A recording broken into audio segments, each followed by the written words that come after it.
of the sea. From the edge of time beckons a destination. Ancient, hidden, forgotten. Sponsor. This is Harbor Town.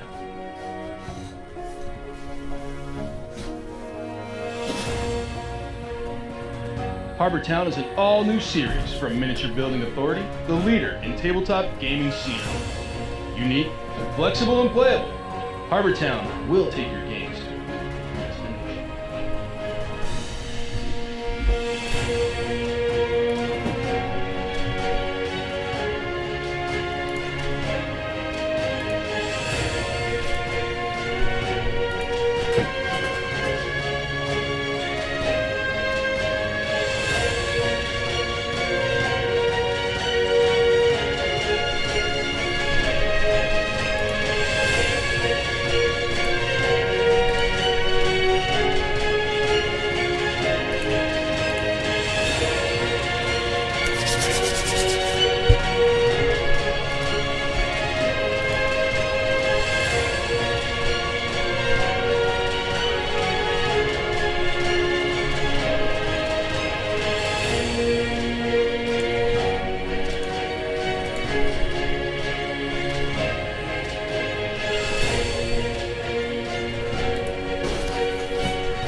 Hey, that connected well, if you guys can hear me.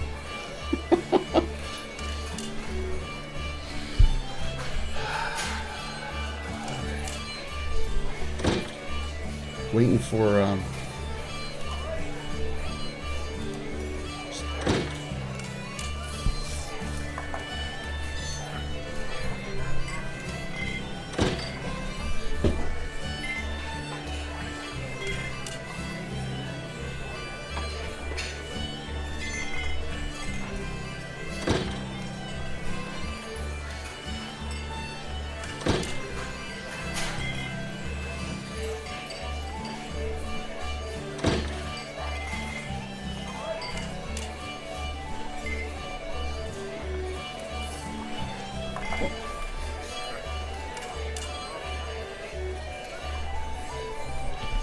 All right, everyone good to rock and roll here?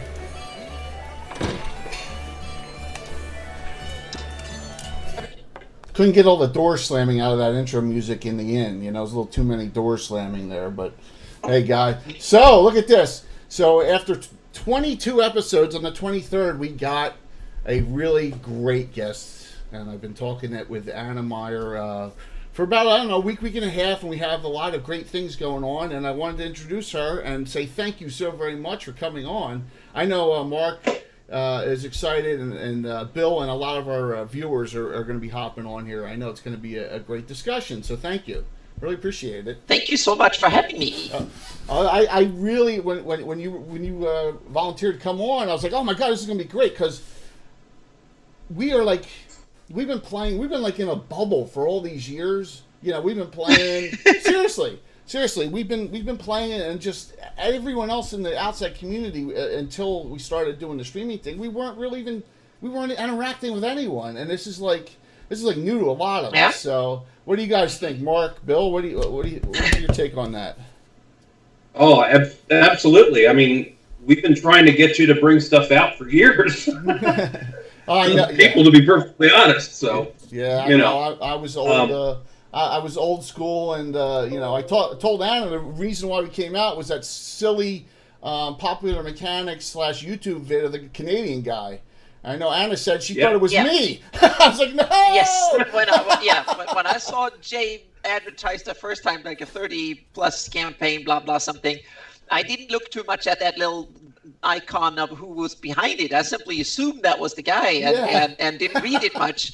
And then I read it again when you made the second announcement saying now we have a game again. That's when this is interesting. And it was Grayhawk and whatnot. So, yeah.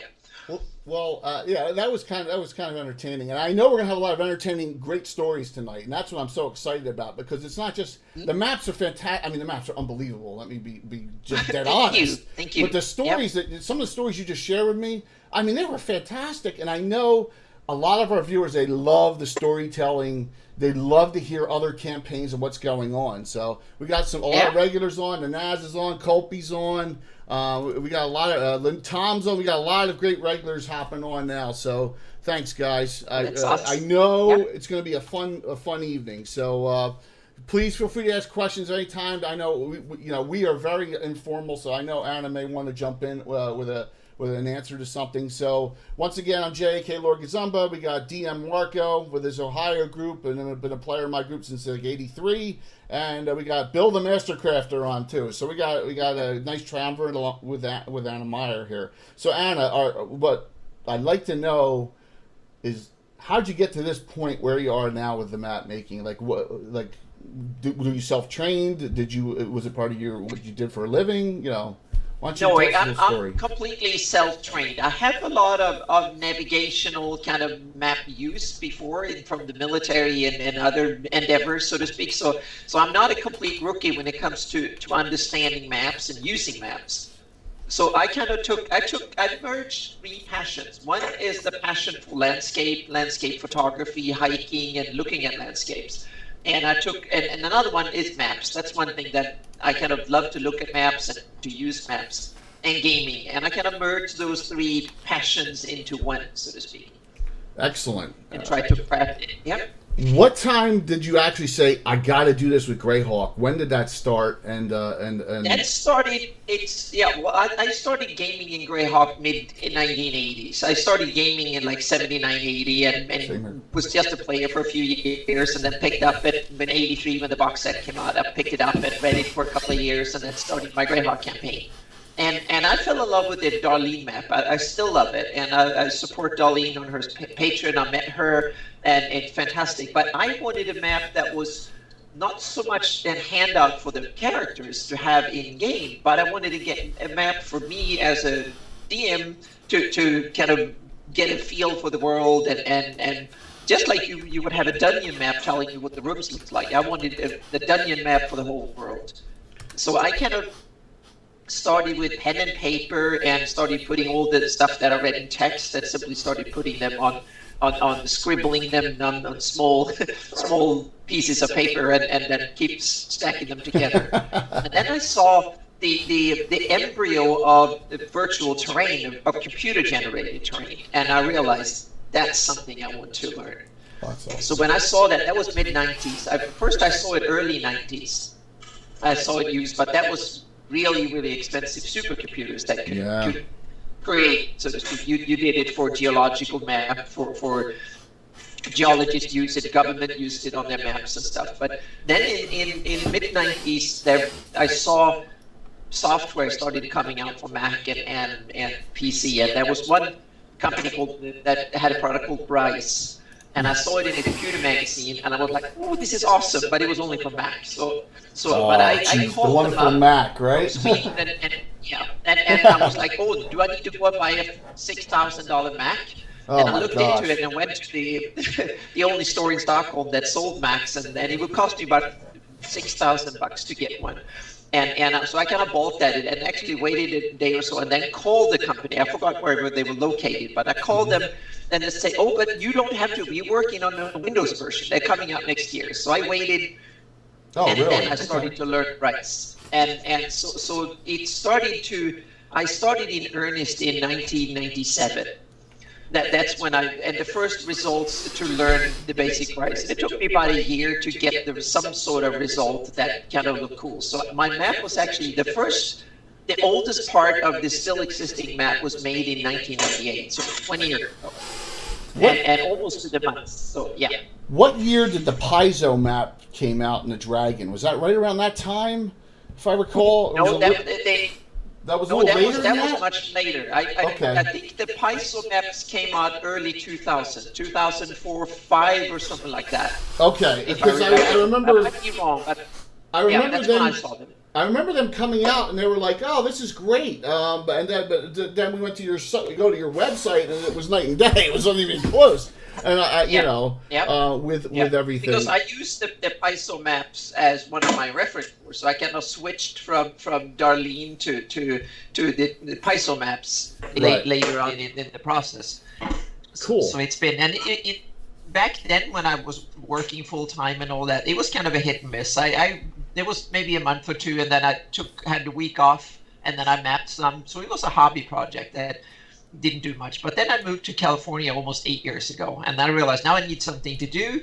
So I just started mapping full time, and kept doing it and finished it. So it's about 5 years of full-time work, at least 5 years of full-time work built in there. Probably more like 7 years all in all.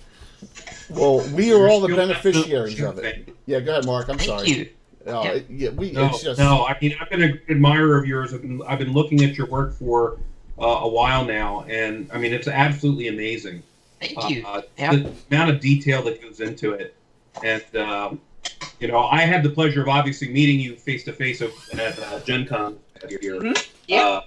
And talked about the campaign it is that we actually run and the designs and so forth of what it is that we've actually had for many, many years. So it's absolutely fantastic that we're able to leverage a lot of your hard work into and show it to the world. Other media.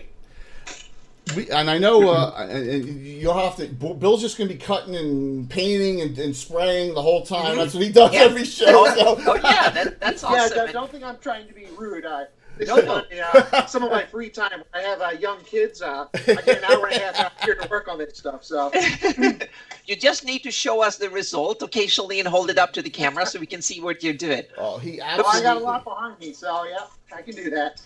Your picture went up a little, Bill, so you're a little down. Exactly, your camera will tilt it. There you go. Yeah. So what we that's perfect. I was going to say that's so he doesn't show any of his trade secrets. Yeah. That's why. Bill, the good thing we show Bill's stuff at the end of every show. He's working on some more. We got a lot of winter terrain out now, and he's also. And I think I discussed this with you when we had that long talk. Was we have to have a painted metal figure for every new PC. And so when we have 3 for each, he has to do 15 figures. So, that's why we only do it like once every 2 years, get a new group of firsts running up normally. Then I say that's the last group of firsts we're ever going to do, and then we do another one every 2, So, right? I always say, this is it. No more. We got enough groups. That's just because Alan and Bill they get bored. They want to start over. I got very transient players, but I got very loyal transient players. But, this is what I like to do. As I like to go around the 3 of us, and I know you have your map capability up, and just say, hey, this is what we got, and what's there on your map. Would that be okay? Would that work? Sure, yeah, definitely. All right, Bill, you're first. Well, I mean, two of the areas that we have a lot of character groups in, one being the Vespy Forest, and the other one that we have a lot of fun with is the Hardby area, but Narwhal. So pick one. Pick one for to bring up first. Which one do you want to see? Let's go Vespy. Go Vespy. Okay, we go Vespy here. He's being very kind. Bill's character, Eleanor Moonchild, he's an elf, has a keep up there called the Eagle's Nest. We've never placed it on the map in the Vespy. Oh, now we have to start figuring out where we should put it. So should I share my screen here and see if that works? Yes, that would be. Let's see. Yes, yeah. And I will blow yours up a little bit more if we need to as well. So hey, Sprocket, how are you? Good to see you. Let's see. I'll share my screen here, and then we'll see what happens. Do you? I got. You know what? I have it, and I'm wondering if it's a separate new tech stream. Oh, you got to be kidding me. Wow. Okay. Hold on, I'm gonna. It shared it in Skype. It shared it in Skype and not on the. Oh my gosh! So you see what it did? It put it over. Okay, we can talk. We can talk to it. That's the important part. All right. Okay. Yeah. Well, I can wrap it around down here and see if I can hold it on this one. All right. Yeah. So I'm gonna see if I can hold it on this one on a pause. There you are. That's the one I think. Yeah. So you have the defile blade. It might move it. You have the defile glades. But see, unfortunately, with the new tech thing, it's got your picture on it, and it's not taking that part of it and embedding it in this XSplit, of course. This technology is crazy. Yeah. So you have the Vespy Forest, you have the defile glades, you have Qualston, you have these. Now we use the map. There it moved. We use the map that comes up with that one. Oh shoot! You can only go one direction. That's this one here. This is the map we use. All right. So you got Qualston, you got the Goblinoid lands, the Beast lands. You got all these skirmish zones. So we were looking at where it says Goblinoid lands, roughly in that area near Delvinbrass. Is that up on your map, the Delvinbrass? Oh yeah. Okay. Yep. All right. So is there what else you got going on in that area? Is there anything like is it pretty much empty, or is it we can place it anywhere we wanted in that middle area? First of all, the northern part I haven't used much in my campaign, but I've kind of generally outlined it, and I stole some of the stuff from the Living Grayhawk campaign. So we have a bunch of wood elves living in the northwest part of it, and then we have something that's called the Velvet Empire. That's from the Living Grayhawk. What's campaign. That, the Velvet Empire? Yeah, and it's actually a dragon, an old, I think it was an old green dragon that he called, or she calls it the Velvet Empire, and it's so runs apart from the Deep Still River, north of the Deep Still River. The elves are apparently too much of the Singing Stone elves. They are a bit too much, so runs that part of it, and then you have the east northeast, and that is simply part of IU's buffer zone, so to speak. That most others don't go there because and IU uses the town of Island and the road along the Wystill Lake, and just to keep an eye out so the elves and good people don't come up on cut him off in the back flank, so to speak. And I guess he also needs a lot of resources from the Vespy, so he's probably taking it from there. We did some major campaigning in the Vespy in like the 90s and early 2000s, and we kind of got away from it. And so Bill's character found the keep. It was all completely overgrown, and he took it out. He actually got killed by a Lossel who threw its dung at him and critically hit and killed him, right? Hey, yeah. Like a cemetery level character, but so he's got to keep up there, and he's got some Knights of York running in and out there. It's a very small group. It's basically an adventure group of 8 to 10 characters, but we got he's got troops up there, so we're okay placing it anywhere northeast of Qualston, right? There's really nothing in that area. There's only Delvinbrass. Well, yeah. Okay. Yeah. Yeah. All right. Yeah. So before we go on, one quick question. So, Anna, the maps that you actually developed, what year is it?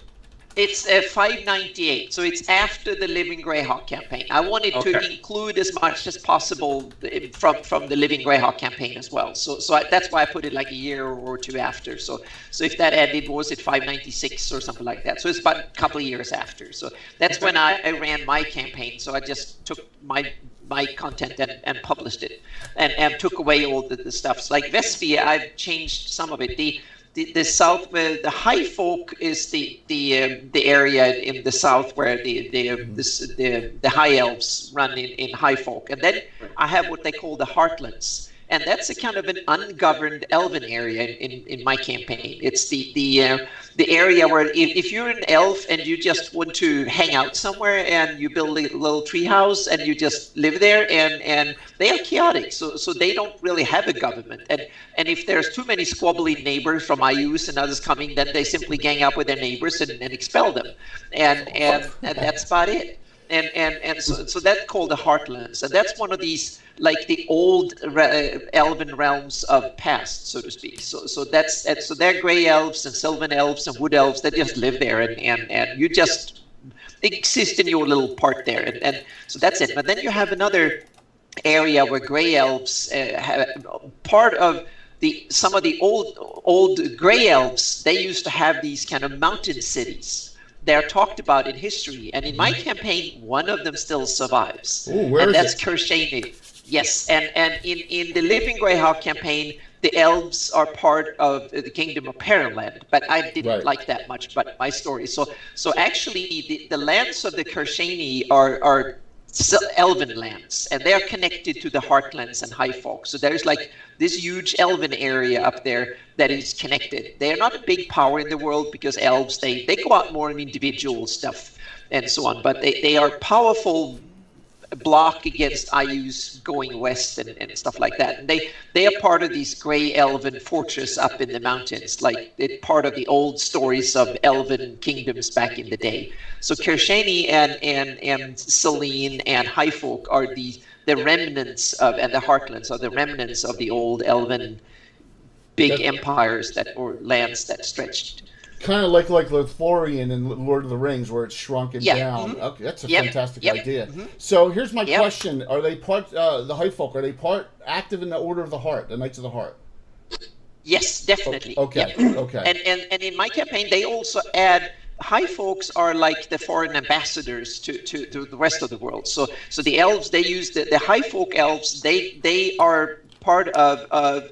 They are usually the ones that deal trade-wise, meaning they collect taxes and they protect the caravans going and river traffic going from Perilland down to the main, to Foriundi and Divers and Veluna and stuff like that. So they kind of oversee making sure that if you want to trade and you can go through High Folk, you can do that. You pay a little fee and then you get protected and so on and so forth.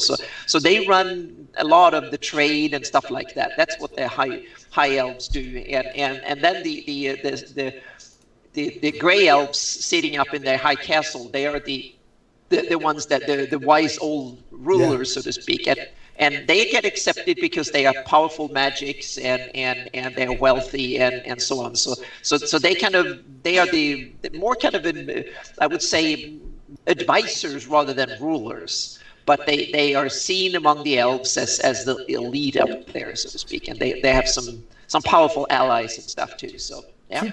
Jay, we could honestly just spend the entire show. We are just in this listening to stories. That's why when Ann and I were talking one night, I'm like, we got to do this. Oh my God! Yeah. The stories are the stories make the map. That's the great thing. It all ties in. Yeah. So, two observations from this. Number one, we have a gentleman, an elf named Sir Florum from High Folk. He's an honorary member of the Order of Ulick, and he's like the god. What is he, Mark? He's the what? He's the one that all the other elves from Selene are trying to do what? Mate with, right? Like all of them, because he's the aloof one, you know. So that's what we have up there. And the second thing is what have you done with the Moonbow effect that came out second edition? You just ignore that, or I ignored it mainly, so to speak. And this is something that I just have outlined. I haven't really had much impact in my gaming because we haven't been up there. So it's more like general outlines in case we will ever go there in the future. Then I have to kind of dig into it more. But it's for me, elves are the reason I detailed it this much without actually adventuring there is that elves are such dear to my heart, so to speak. I love elves. Yes. They are my favorite. We love them too. Heavy humans and so yeah. So I just had to kind of give them more of a home and an impact, because they seem to be always treated as the used to be power in most fantasy campaigns. That's and they're true. kind The of gone. yeah, absolutely. Yeah, exactly. The waning power that is disappearing. But I wanted the elves to have a stronghold in the Flannies still, and so they kind of have that, and they also kind of help protect Veluna and Foriundi a bit, because they want to have that corridor from Selene all the way up to the Heartlands. So they kind of have that secret pact with Veluna and stuff. So they kind of aid the forces of good. So as long as Foriundi and Veluna are good, they get various, both from intelligence and aid and protection and stuff. So it's kind of a secret pact there in between, so to speak. So as long as they stay good and a power for good, then the elves would cooperate with them. Mark, your turn. Anna, Bring up one. So Anna, one of the things that you mentioned, obviously, is that you use stuff from Living Grayhawk. Yeah. What else do you actually use to determine what becomes canon inside of your actual maps? What I do is mainly I take the stuff that is, of course, all the thing that is canon, because it's in published work from Wizards of the Coast and TSR. But then it's things that are well seen within the community. So the first rule is that text usually trumps map. Meaning, so if the text says something, then I go with that and not with the maps. Because I know that the person who wrote it is usually the one that is informed and making the decision. The illustrator is like I am now when I do commission work. You come in from the sidelines and you simply have too little time to actually depict something. So that's why I always make sure the text is usually the critical source, not the map. So if the map has forgotten something, if something is in the text or some area is described in text, I use that as my primary source. But then she's pulling from sources everywhere, I'm assuming. I mean, it's all over. I take everywhere. And then there's a lot of areas that are empty. The perfect example is O. That is this little area that has maybe 5 paragraphs of text ever in all the products combined, less than a page of data in all the things published by TSR and Wizards for like 40 years. It's down to a page. And then you had one guy, Mike Mortellon Bridges, that simply said, oh, I want to adopt this little realm and develop it. So he wrote like 20 or 30 pages of awesome lore for it. And that was seen by other Grayhawkers as fantastic. So if it's received well in the Grayhawk community, it ends up on my map if it adds stuff to it. I don't take, if someone says that on my campaign that city doesn't exist, they remove it and then release a lot of awesome material, then I can't really use it. But if it fills in the gaps and it's seen by the Grayhawk community as being good material, then it ends up on my map. That's the general rule, so to speak, because I want the map to be as wealth of information as possible, and then you can always kind of delete it if you want to. It's living and breathing. That's the kind of. Sorry, go on. It's awesome. It's so great because it's not etched in stone either, and that's why I know there's a lot of excitement out there for this new edition that you're bringing out. So Mark, shoot it up. Yep. What are you doing? Pick your. Come on, I know which one you want to pick. Well, of course, I'm going to pick the Shieldlands. Shieldlands. That's part actually lies. So. Yep. And it's got something exciting going on there. So let's pop that. Yes, my future campaign will be a lot of it will be up here. So in the Shieldlands. So I have developed the Shieldlands quite a bit, and I'm not going to be too spoilery because I have players that might watch this afterwards. So I'm not going to take not all the hidden knowledge, but I will take the obvious knowledge, so to speak. So in my next campaign, and yeah, you can see the map. What I've done is that now it's like 5-6 years after the war. So I use that you ran over the whole countryside like simply turned it into a slaughterhouse and killed it off. The Knights of the Holy Shielding, they held on to Walworth Isle with Admin Fort, and they also retook Critwall and a sliver of land, Scragholm Isle and the river estuary and Critwall and the surrounding area, a few miles, like 10-15 miles around it. So and what they did was that they were now hell-bent on bringing back, retaking the Shieldlands. They know it will be a long haul and difficult. But the interesting thing is that Ayus have now kind of his ambitions have grind to a halt. Furiundi, Nairon, all his enemies are now, they know how to deal with them, so to speak. So his momentum was gone, and he didn't really lose the war. It was more like World War I. It was like a stalemate, and then it simply just ended. That's my kind of interpretation on it. But the interesting thing with Ayus, as I see it, is that his economy, his armies were fed and got their money and their reward from plunder. So because Ayus, he doesn't want to pay anyone anything. So he simply, his hordes were simply loyal to him because he ordered them to go out and plunder. So that's what they could get from. The problem is that the easy pickings are gone. Because now the Furiundi is now, and they are now wary of him. They know his intentions, and the Knights of the Holy Shielding are hell-bent on it. They get every man, woman, and young ones under arms, heavily trained, and so they have become, they are a cult in my campaign. the Knights of Holy Shielding are a good cult. We always have evil cults in every campaign and so on. But it's kind of for grabs in our campaign, whether they're good or evil. Okay, yeah. But I see them. Yeah. I see them as extremely kind of anti-IUs and so on, and they're hell bent on it. So they have thrown out the general rule book and simply tell anyone could come and live in shieldlands and join the fight. And if they're able-bodied, they can come and live, and they will receive training, food, lodging, a sword, and equipment, and all that. And all they have to swear loyalty and be part of it. And lots of poor people and others have joined the fight. And they have kind of taken away all the normal social structures. Meaning, if you're an able-bodied, if you're a good fighter, then you rise in the ranks. Meaning they have no nobility, nothing like that. It's a cult. Meaning if you're effective in killing humanoids and getting at IUs, then you're getting somewhere.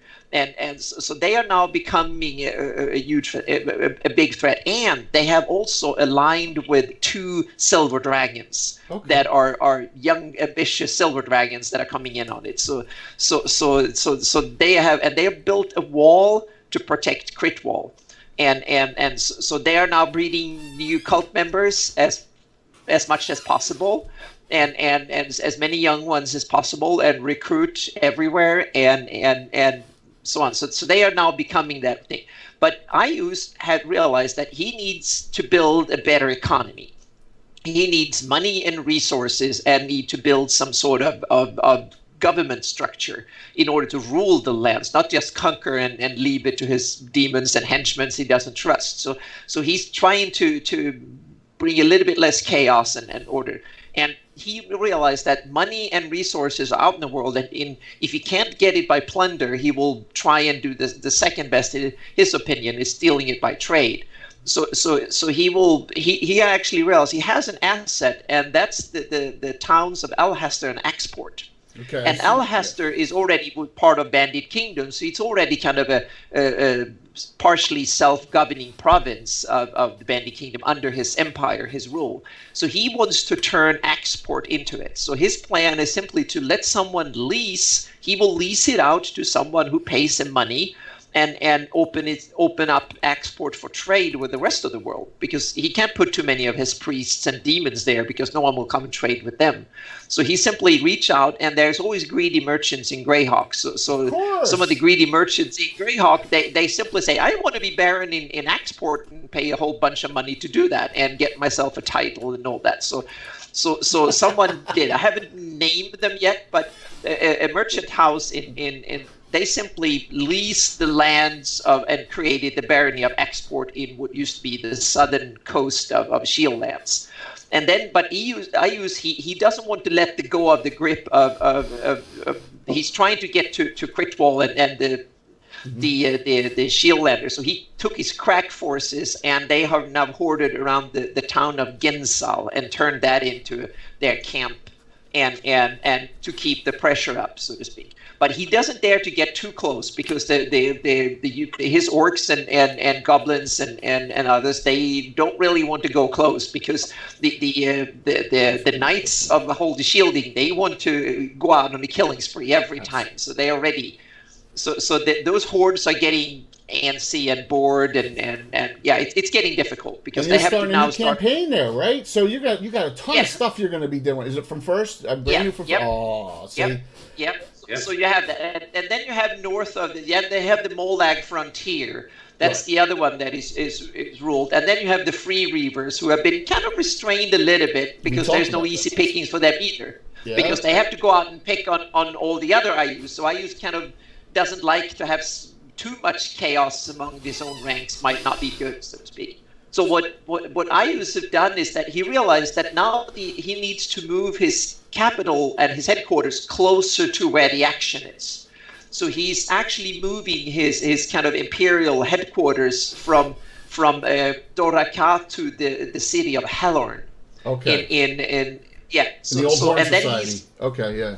Yes, yeah. Okay. So he's moving it closer to a more kind of central location in his empire. And then the next to the old North Airdy Road that goes that used to form the northern border of the Great Kingdom and then became the northern border of the Shieldlands, that he's building a wall south of it. So that goes from Ritensa River and all the way to the Rift Canyon. So he can kind of seal off his lands from southern invaders. Got it. So that's his long-term goal, that he can kind of turn that into his evil realm north of it, and then have a buffer zone of neutral kind of countries where he have ultimate power, but that is governed by his henchmen down the line and hired guns like the barony of export and stuff. So he's kind of transforming it that way, and then he can keep a better eye on all the goings on in the bandit kingdoms by having his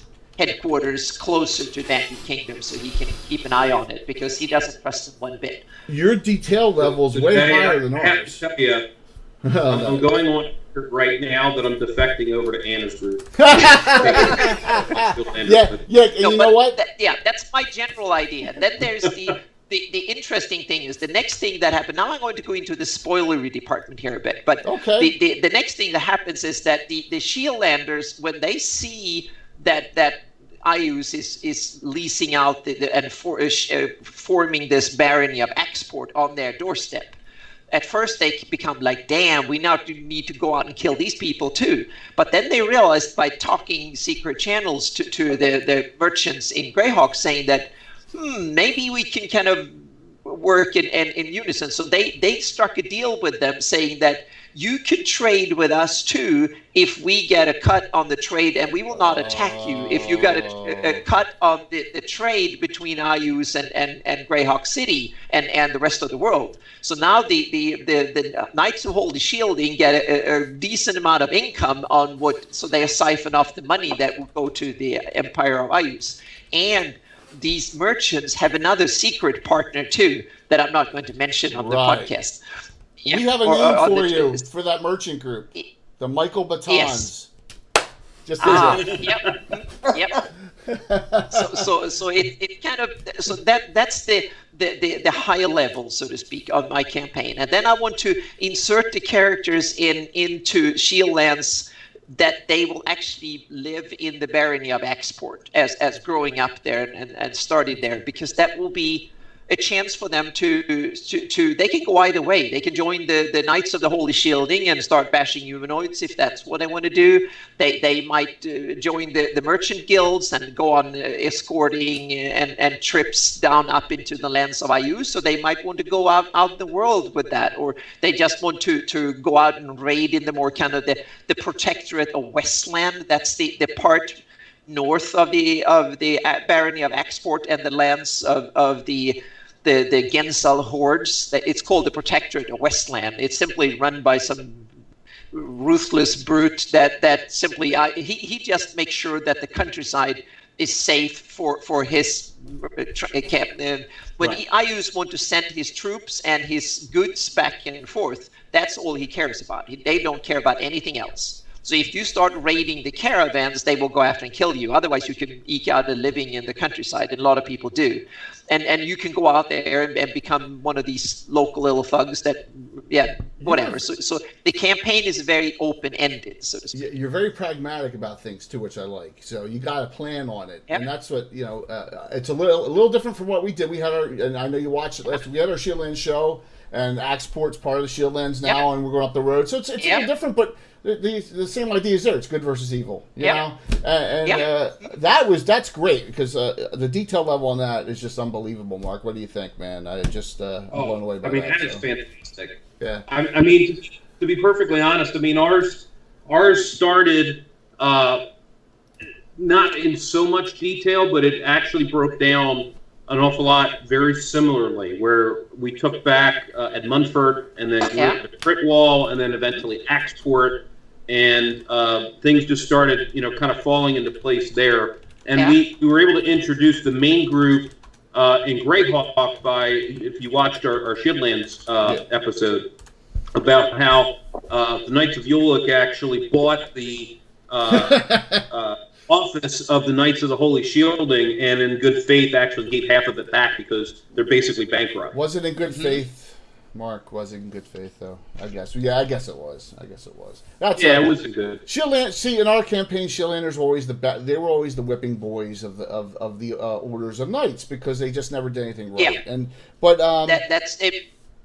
That used to be in my campaign too, but now it's actually turning the other way around because now they are the ones fighting on the frontier, and they are also very good at PR, meaning it's a fantasy world, and the gods really do exist and have real influence, meaning clerics and holy orders are very powerful, and they are selling it, meaning they can sell salvation, they can sell.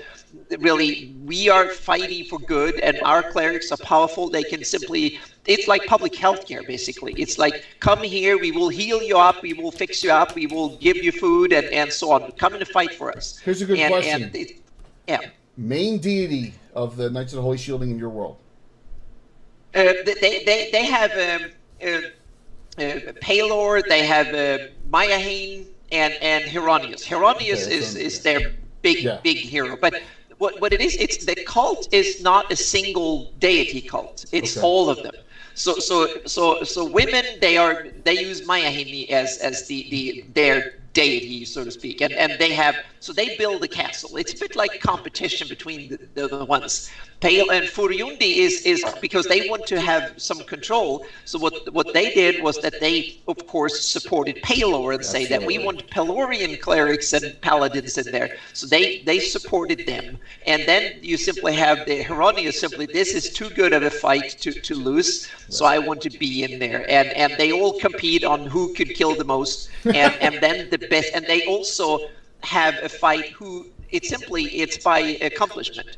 So it's ruler by accomplishment. So they have this council that runs the whole area, and then then you can win that by magic duels and by real. They have tournaments and stuff like that. So if you're the best warrior / cleric or paladin, then you will be listened to, so to speak, and you will get influence. So it's very I would say. Yeah, it's very functional compared to some of the old countries and stale ones where you have royalty and so on and so forth. This is functioning, meaning if you can do good deeds, you will run the country, basically. And so right now they are building, and they also don't spend money on anything except helping people to be good soldiers and then to actually do the soldiering. That's the thing.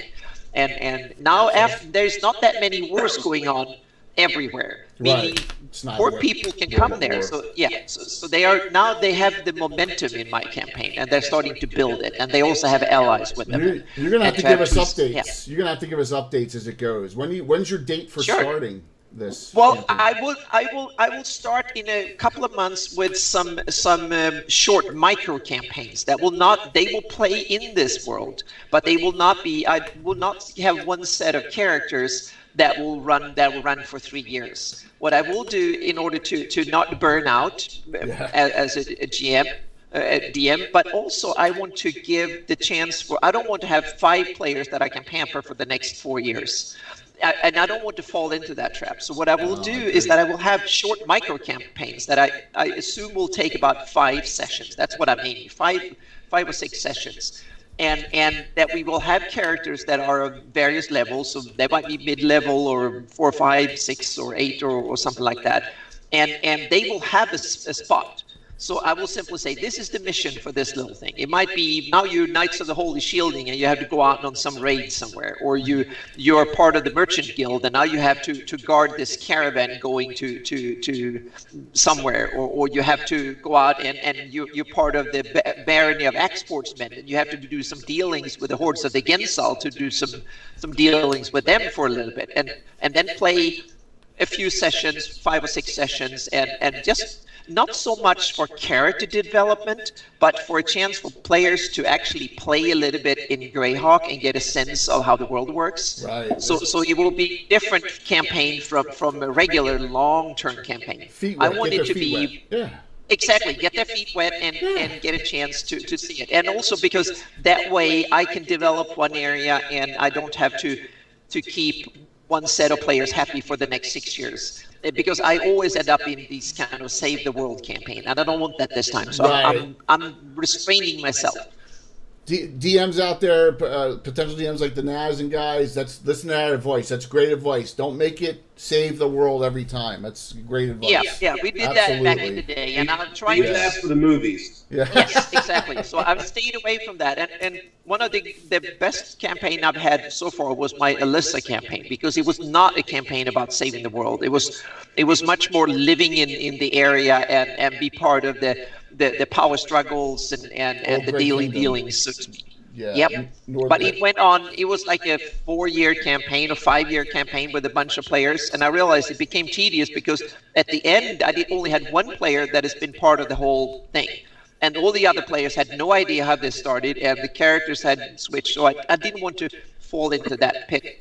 That's awesome. So I'm going to split it up into several small ones and simply Well, that run way you them have for multiple a month. characters too, and they can all eventually maybe interact like we do in our groups. You know, like Yep. Mark's DM in Yep. Ohio, and I'm DM, and we're trying Yep. to interact with our groups, and we're trying to interact with our other Yep. adventuring groups, and that's a great Yep. thing. That's how you build a whole campaign Yep. world. So that's awesome.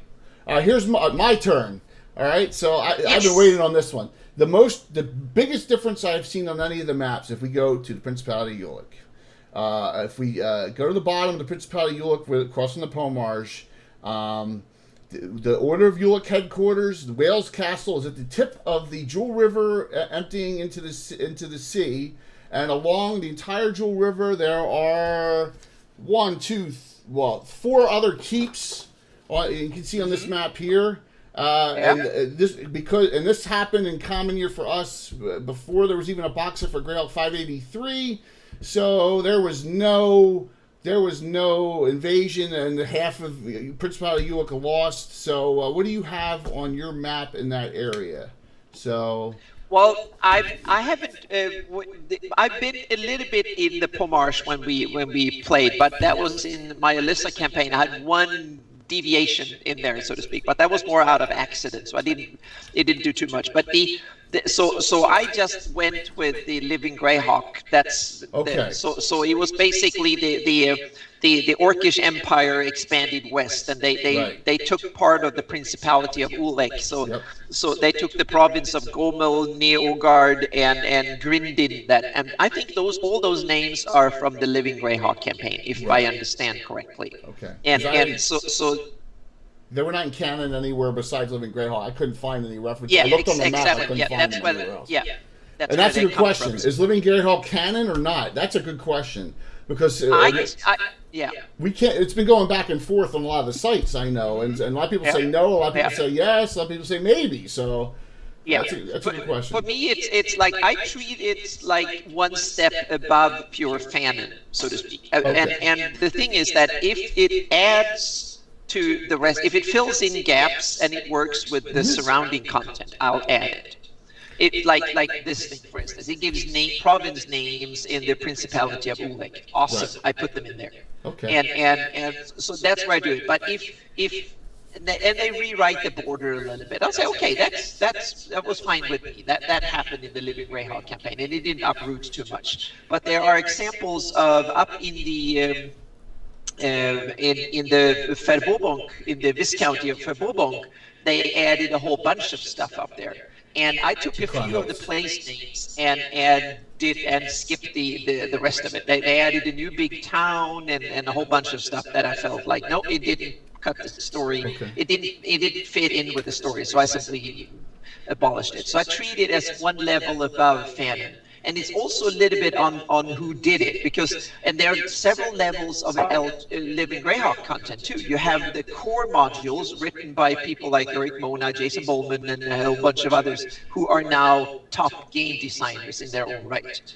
And so their content, meaning they knew what they were doing. And Eric Mona he's been a Grayhawk aficionado since the earliest of days, and there are a few people that knew more about the setting than he did, and he's probably still, even if he's so involved in the Pathfinder and the Galarian stuff, I still think that he will beat most of us at Grayhawk any day.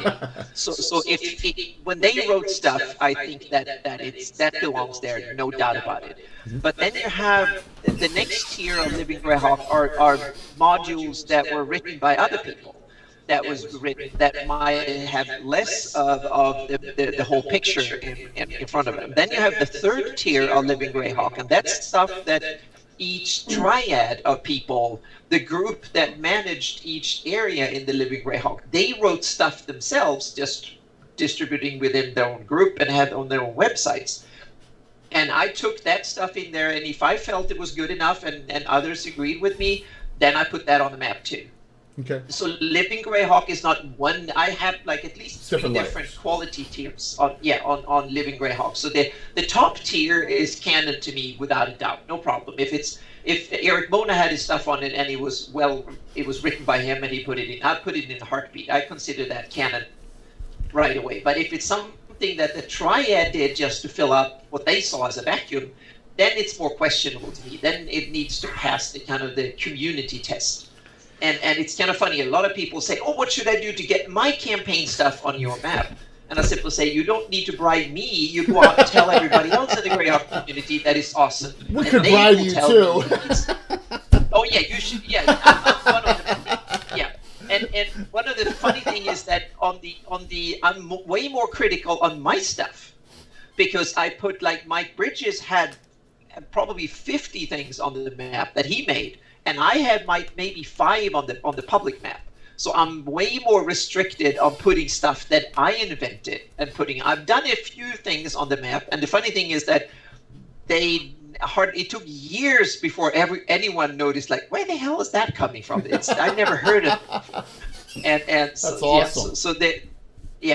So I'm very critical of my own stuff. I'm beginning more, but the latest, the 2018 version of the map has more of my stuff than any of the other ones. I'm starting to treat my stuff now at the same quality as other significant fan people like Mortel and others. So yeah. I'll do another but one. I also have... Go ahead. No, go ahead. No, I was just going to say, I wanted to do another one, but yeah, please finish that thought. Absolutely. No, I was just going to say that I'm now starting to feel like I have some knowledge. I've done this long enough that I realize now I can see the big picture of things. And it's kind of funny. In the beginning, when people always criticized my stuff. Now a lot of people say, "Oh, it's on Anna's map. It's canon for me." I've heard that now several times. So it's kind of, I realize that I've become one of a group of Greyhawk kind of knowledgeable Greyhawk people, that significant people in the fan community or something like that. Well, and I think our direction in the future Greyhawk group, that there's 8 of us right now, and there is probably what we're trying to save it and move it onward to whatever it's going to evolve into. And I'm really, we're both in that. I'm really so excited about that. I know my guys are too, because even though we're on a bit of an alternate timeline or whatever, there's still, content doesn't have to be edition based, and it doesn't have to be really time based. It can be, it can be generally out there for people just to absorb more Greyhawk content, and that's what I'm so excited about. So next one, Celine. I noticed it's pretty barren, and that's a good thing, because our Celine map's got a lot of notes on it. So Celine is one of these. If All is one of these kind of peripheral areas that are left by or abandoned or simply just was shown much love. Celine is this interesting thing. This is a region that is in this heart of Greyhawk. It's been mentioned, it's been depicted a little bit and talked about in almost every product made for Greyhawk. In every book and so on, Celine is there, but it's still almost devoid of detail. That is like 3 place names from Celine that was ever mentioned in any source, and it's all about their isolation and Queen Yolandi not talking to anybody about anything, basically. But that only started in the From the Ashes. That wasn't that way in the box set. It wasn't that in the original. Exactly. Someone made a decision in From the Ashes to do that because I think they wanted to pull we talked about this. You wanted to pull Melf out more as the face of Celine, I think. Yeah. I don't know what Yeah. the reasoning Yeah. behind that was, but that was my Yeah, guess. I guess it's Sean Kane Reynolds, and I must give it Sean Kane Reynolds. I loved From the Ashes for many things, but two things I did like. One was that he abolished Horn Society. That was one of my my favorite villain by far was Horn Society, Yeah. and we had so much fun in Molag back in the day when Yeah. we played there. But and the other one is Celine, is one of my favorite good heart area. So he kind of screwed that one up by simply ignoring it. And so, but Living Grayhawk added some more stuff to it. There are a few more names and stuff. But I added a few more places. I added the Bell Meadow is the place where Queen Yolandi was born. So I added that as a town in Celine. It's not placed on any official map, but it's mentioned somewhere.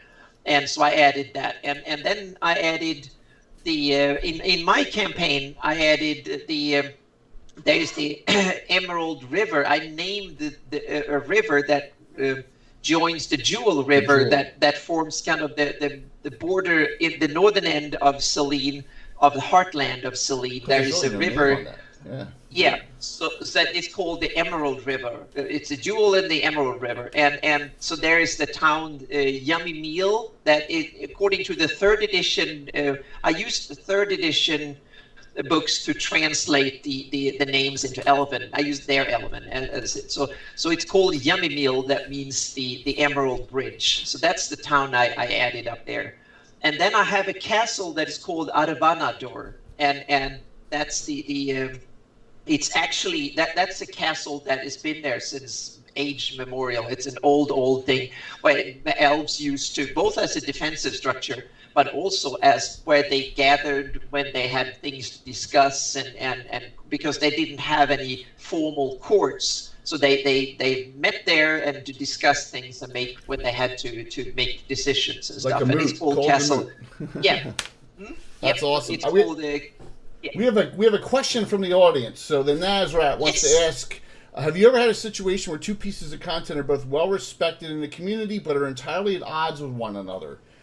How do you handle that? Yes.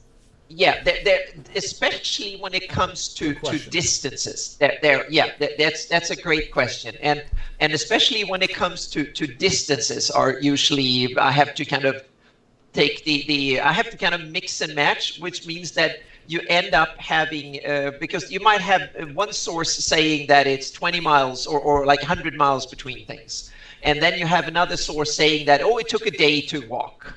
And the next day they arrived at blah, blah town. And I realized they didn't walk 100 miles. And then you might have something say that, the east of the lands east of the city is blah, blah. And that they all describe the same thing, the distance between the city and the border. And so you have three different conflicting sources. So what I do is that I simply look at the big picture of the map, and then I see where the city is placed. And then I kind of realize that is the text saying that the border needs to be east of the city, and then I sometimes 100 miles or 20 miles, then it might end up 30 miles away or 35 miles away from the border. So I often have to make compromises like that.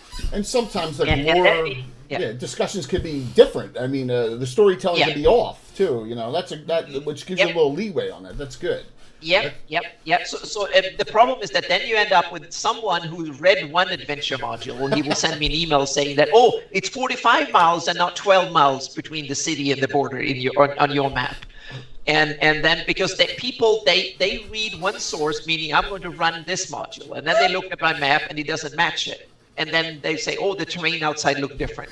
But then I told them, but there are 6 other sources who give 3 other versions of it, and I just have to make something. So then I try to make something that works, that doesn't break any of the stories, that will function. If you rewrite a little bit, it might work with this. So with all the stories, so it's a bit of a compromise, and that's why doing this takes such a long time. And I had one interesting thread in my Flanders Geographical Society group only a day ago, where there was one little dwarven city or dwarven reference, and people started flooding it. It was like 45 comments in one day, and about whether this was canon or not, or real. And simply, there you have my problem in a nutshell. Yeah. So, yeah. And then you get people. That just shows how well respected your maps actually are. All the hard work that you've placed into it. Yeah. Just because if you have people fighting over really what it should look like, then as far as I'm concerned, what you've actually done is canon in and of itself. Absolutely. Thank you. Yeah. Yeah. Good. Sorry. I was saying now the thing will start all over again, because from next year, I've already started a little bit with Lendor Isles. I'm going to map it in much more detail, in 10 to 100 times. Each pixel here is like a quarter of a mile on my current map, and I'm going to go in and map it at roughly 100 feet per pixel. Wow. So take one little part at a time. I will not map, I might never map all of it at that detail, but I want to map bit by bit, so I get all the juicy bits in the next couple of years. And it depends on how much patron support, meaning how much time I can devote to this. And how much Leonard Lakofka. Yes, exactly. Yeah. And there you have, and Lendor Isle is another perfect example of conflicting sources, because we have Len Lakofka. He made a version where the Laurel Tarma, or however you pronounce it, the main city is on a small little island next to the main island. Yep. And then TSR, for some reason, someone didn't like it, so they simply moved the big capital to the main island, and that ended up on the Darlene map, and that was it. And then when Len Lakofka published his adventures, they didn't match the Darlene map. So now we have two versions of the island that both have their adherents, so to speak. So I probably have to make two versions. I will make the same terrain, and then I will simply place the city on both versions. So, yeah. I say you decide where it goes, and then they just have to figure it out. Well, in my campaign, it's gone on the mainland.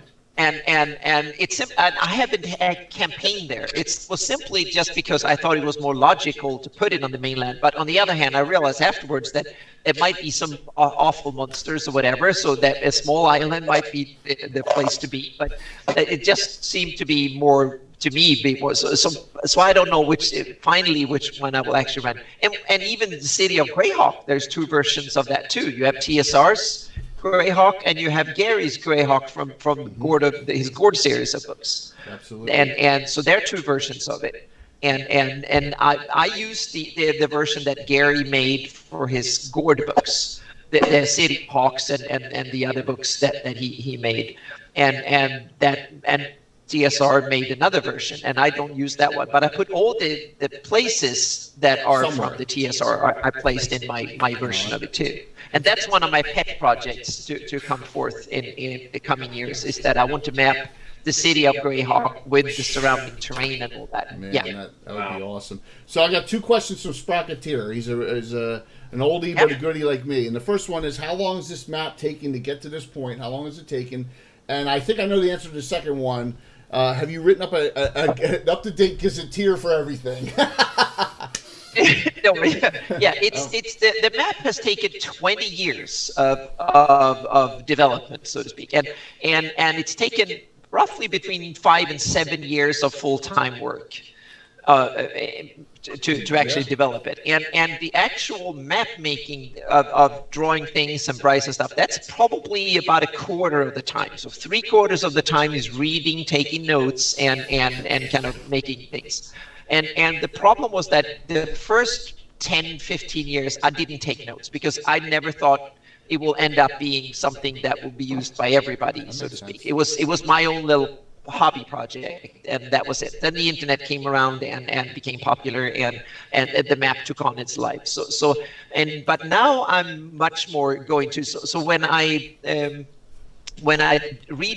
start over again to do it in high resolution and stuff, then I will actually put a database with every damn thing that is going on the map, so you can use it. So so everything will be, and you will get things like road distance between distance between objects and stuff will be there. So you will know how many how many miles there is between town so and so and stuff like that, because that's data that will come automatically when you use geographical information system. Those are the bonuses of using technology like that. You get a lot of that stuff for free. Bill, I know you had your second one. You want to we discuss that one because I know Anna's got a lot of cool stuff in that area too, just northeast of Cheline. So go for it. Which one was that? Oh, Narwhal. Oh Yeah. yes. Mm-hmm. Narwhal. I love the our first major adventure group when I joined the group in 93, 94 started out of Grayhawk. And we had a splinter group start off with a specialty priest of Therian and a specialty priest of I can't remember who is Find it in Brolin, Trevin and Brolin. Yep. Ended up working with the Narwhal headhunters frequently. So that's an area that I love. Yep.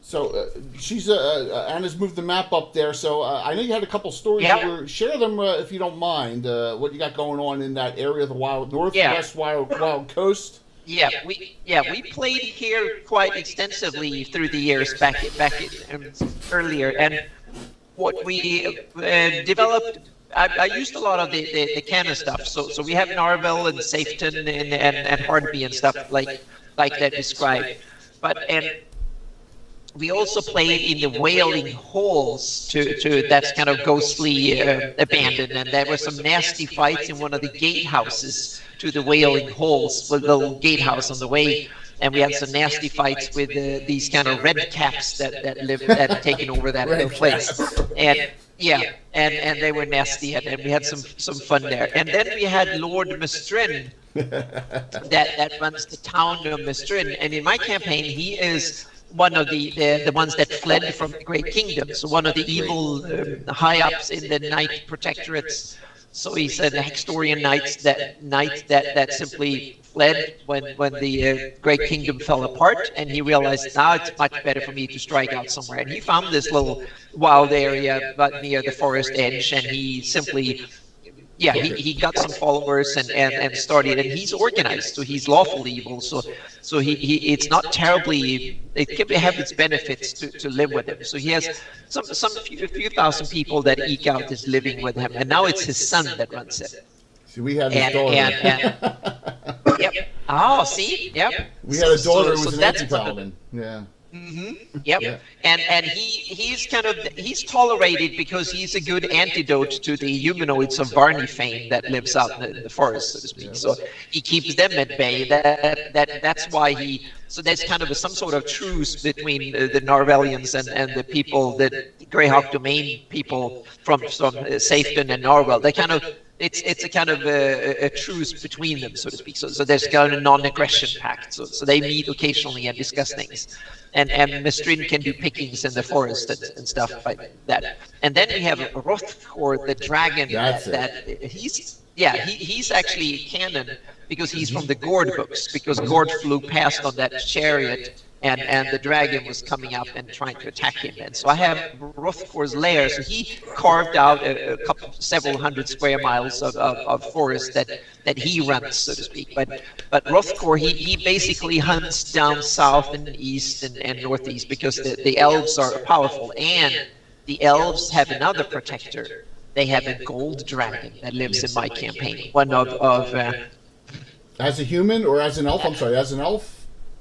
He lives there as a human elf. He has both appearances. Okay. And he's called Arkail, and he's one of Bahamut's 7 protectors. Okay. That's awesome. He lives there. So he has his lair just north of Castle Arvanador.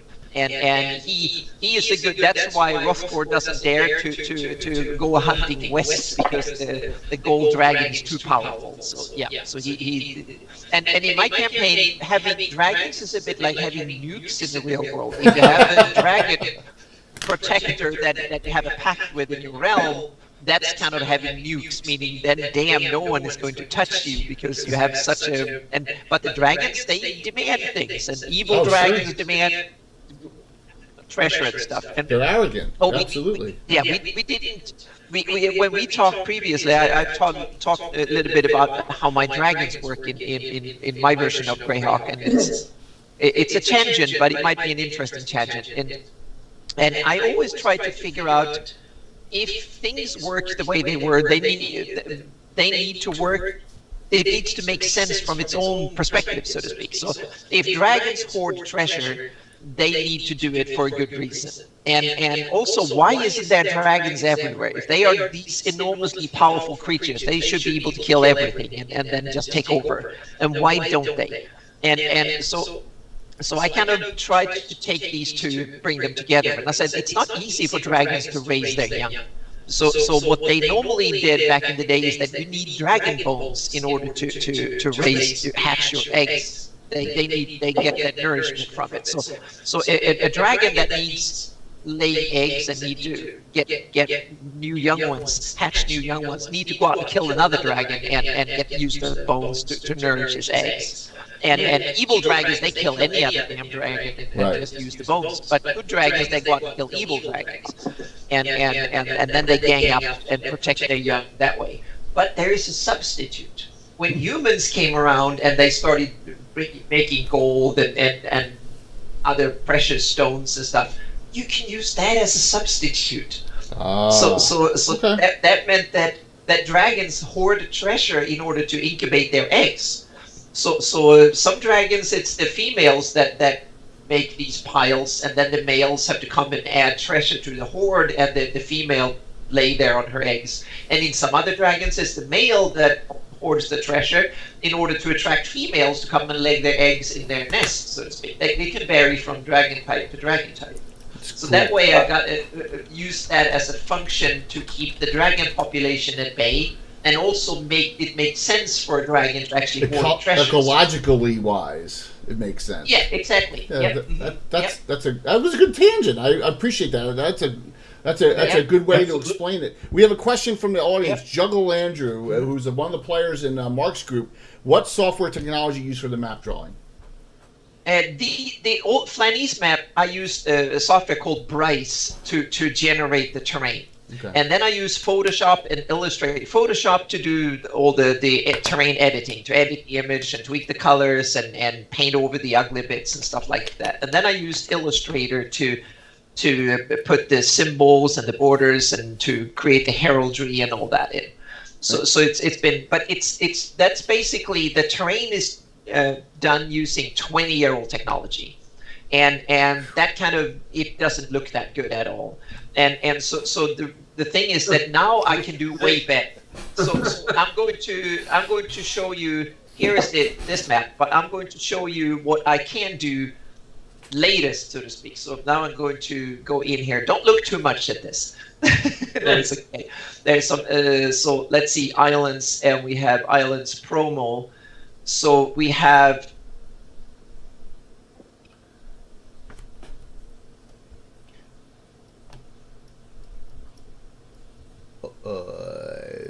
Didn't pop up on our end here.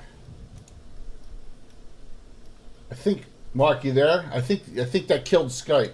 I think that killed Skype.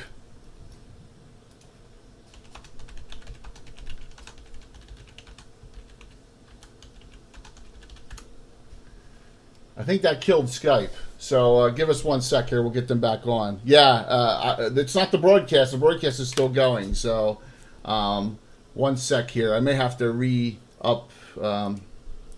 Yeah, that was too awesome for Skype to handle here. So let me. Mark looks. It's like, ah!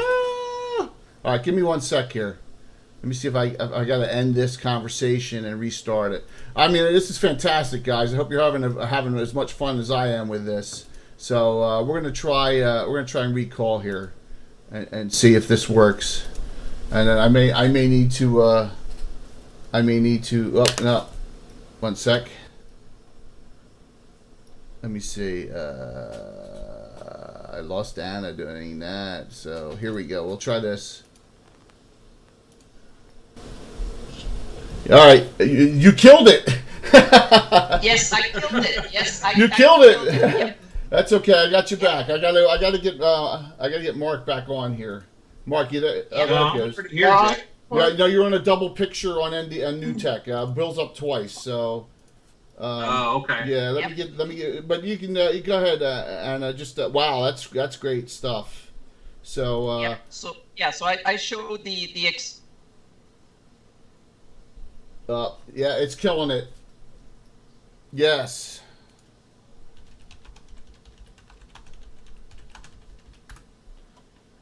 use because Yeah, and it's Let's killing that. Those pics are killing Skype. So. That's Yeah. no fun. Should we stop screen sharing? for a Yeah, minute that and one. turn it Yeah, on again those also? they're so good. It's killing us. Yep. Absolutely. Yep. So Yeah, I'll it's stop okay. share, and then I'll turn screen share. I Let me- share. I'm trying to Screen figure out where to again. get Mark back up here. Yep. There we go. Let me just get Mark back up here. Yeah, but that's you learn what this thing will do and what this thing won't take. So Yep. all right, there's Mark. I'll put him back down. So Wow. but yeah, Details absolutely amazing. so what's the technology going to be when you continue onward in 2019 and 2020? That's a good question. There is now a new, instead of using old rice that you had to, basically you could create something that looked kind of decent, but with no real, you could go in close detail and you couldn't, there was no precision in it, so to speak, and there was very little realism. And now with now I'm using a tool called World Machine, and I use two others called TerraGen and View. Okay. But there's a new beast of tool that is coming up that's called Gaia, and thankfully I had Dax Pandey, a guy in India. I've been testing out his software, and it's fantastic, and it's coming out the public version around Christmas, and by mid next year that will be, you can use large areas, and then we can incorporate things like rivers, proper erosion, and you can detail things down to minute level over large areas. And I've used it for World Machine, I've used for Midgard and Southlands, and they are 10 times more detailed than the Flannies. So but now I'm going to beat them by 10 times more. So they will be way more detailed. So I will spend hopefully the next decade or so to map the Flannies in minute details. So we get it almost Hollywood style, and then you can do things like you can make real image from it. You can do landscape photography, and you can do city maps and stuff like that. So and not only will it look pretty, it will be much more useful, because you will this time will actually, I've thought through the whole process of making sure, because I want the data to be as widely usable as possible, and I also want every DM to go in and make their version of the map, not just accept what I do. I can't wait. That's been so exciting. Yeah, and you can already do that, because all the source material is actually available on my website. You can download the Bryce file. You can download the well, right now my website went down yesterday, so I haven't brought that back up again, but it will be back up in a day or two.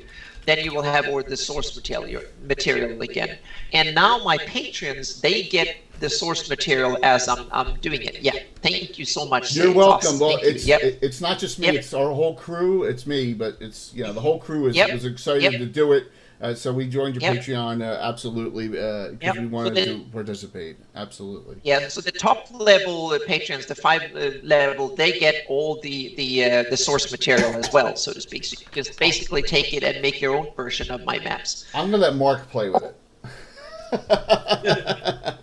Yep. Okay. So hopefully, So I want to make sure, I will try and do my best to make sure that the Grayhawk is the best mapped campaign world ever, so to speak, and will stay that way. So exciting. Yep. Here's all right. So a person who I had not talked to since like 1985, who was a DM for us a little bit, Jeff Moore, who's on. His name's Grimsparkle, and he has a question. And his question is this: I know we talked about this. Has Wizards of the Coast ever commented or given you feedback on the map project?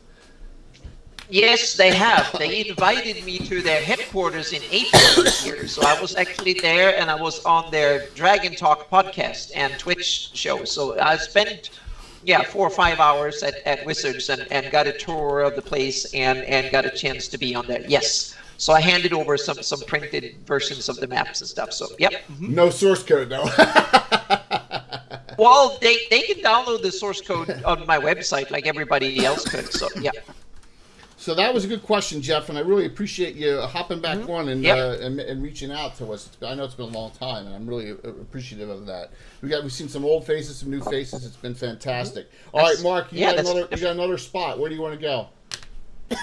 So probably the main spot, which is what the entire campaign for everybody is based on, is the city of Grayhawk. Okay, absolutely.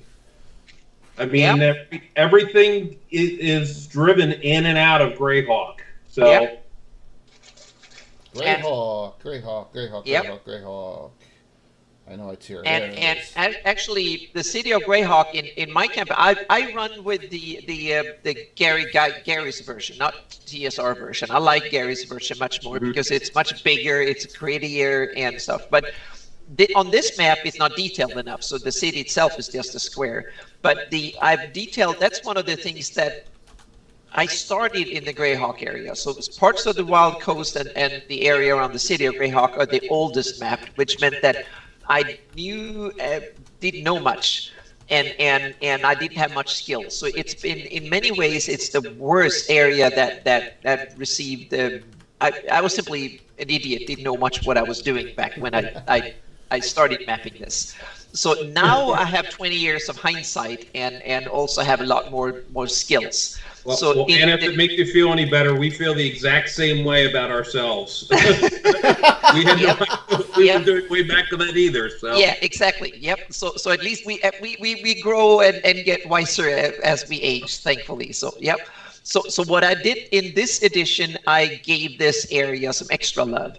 And so what I did was that I went back and read through the sources and notes and stuff that I've taken over the years. So Grayhawk, that is now the domain of Grayhawk that it became after it was separated or from the Great Kingdom. Then it became the domain of Grayhawk, and now I've actually added the provinces. That's the first thing. So now you have the Ginarchy of Hardby is one province. The Landgrafdom of Celinton is the area, the big piece of around it. It's like the Grayhawk Peninsula and the Cairn Hills, and that is part of the Landgrafdom of Celinton. And the area was actually Landgrafdom of Celinton during the Great Kingdom days. It was a baron once. Is that Celinton the correct pronunciation? Yeah, I don't know. You have to realize I'm Swedish, so I'm kind of just made up. It's just there's so many different things no one ever explains. Yeah, exactly. I've heard. Yeah. Mm-hmm. That's and great. then you have the territory of Narvel, the holdings of Safeton. Those are the provinces. And oh my God. Then I found another cool little thing is that the few miles closest, like a day's walk between the city, like the nearest 20 miles or so, it's called the near domain. That's the area where the city rules. A city watch and all that kind of rules over that area. And there are now, I added towns like Farbanks on the other side of the river, and there are other stuff that I've added into it. Yep. There we got our, wow, that's big. Oh. Yeah, we got a cheer there. We got a cheer. So thanks a lot, Jeff. Appreciate it. Jeff. Wow, Jeff's one of our best supporters there. So he likes what you're saying. So okay, awesome, thank you. Yep. So I've added that, and then in my campaign I've also added a few towns and stuff along the river. And one of I added is a large town called Perryville that is basically between Hardby and Grayhawk.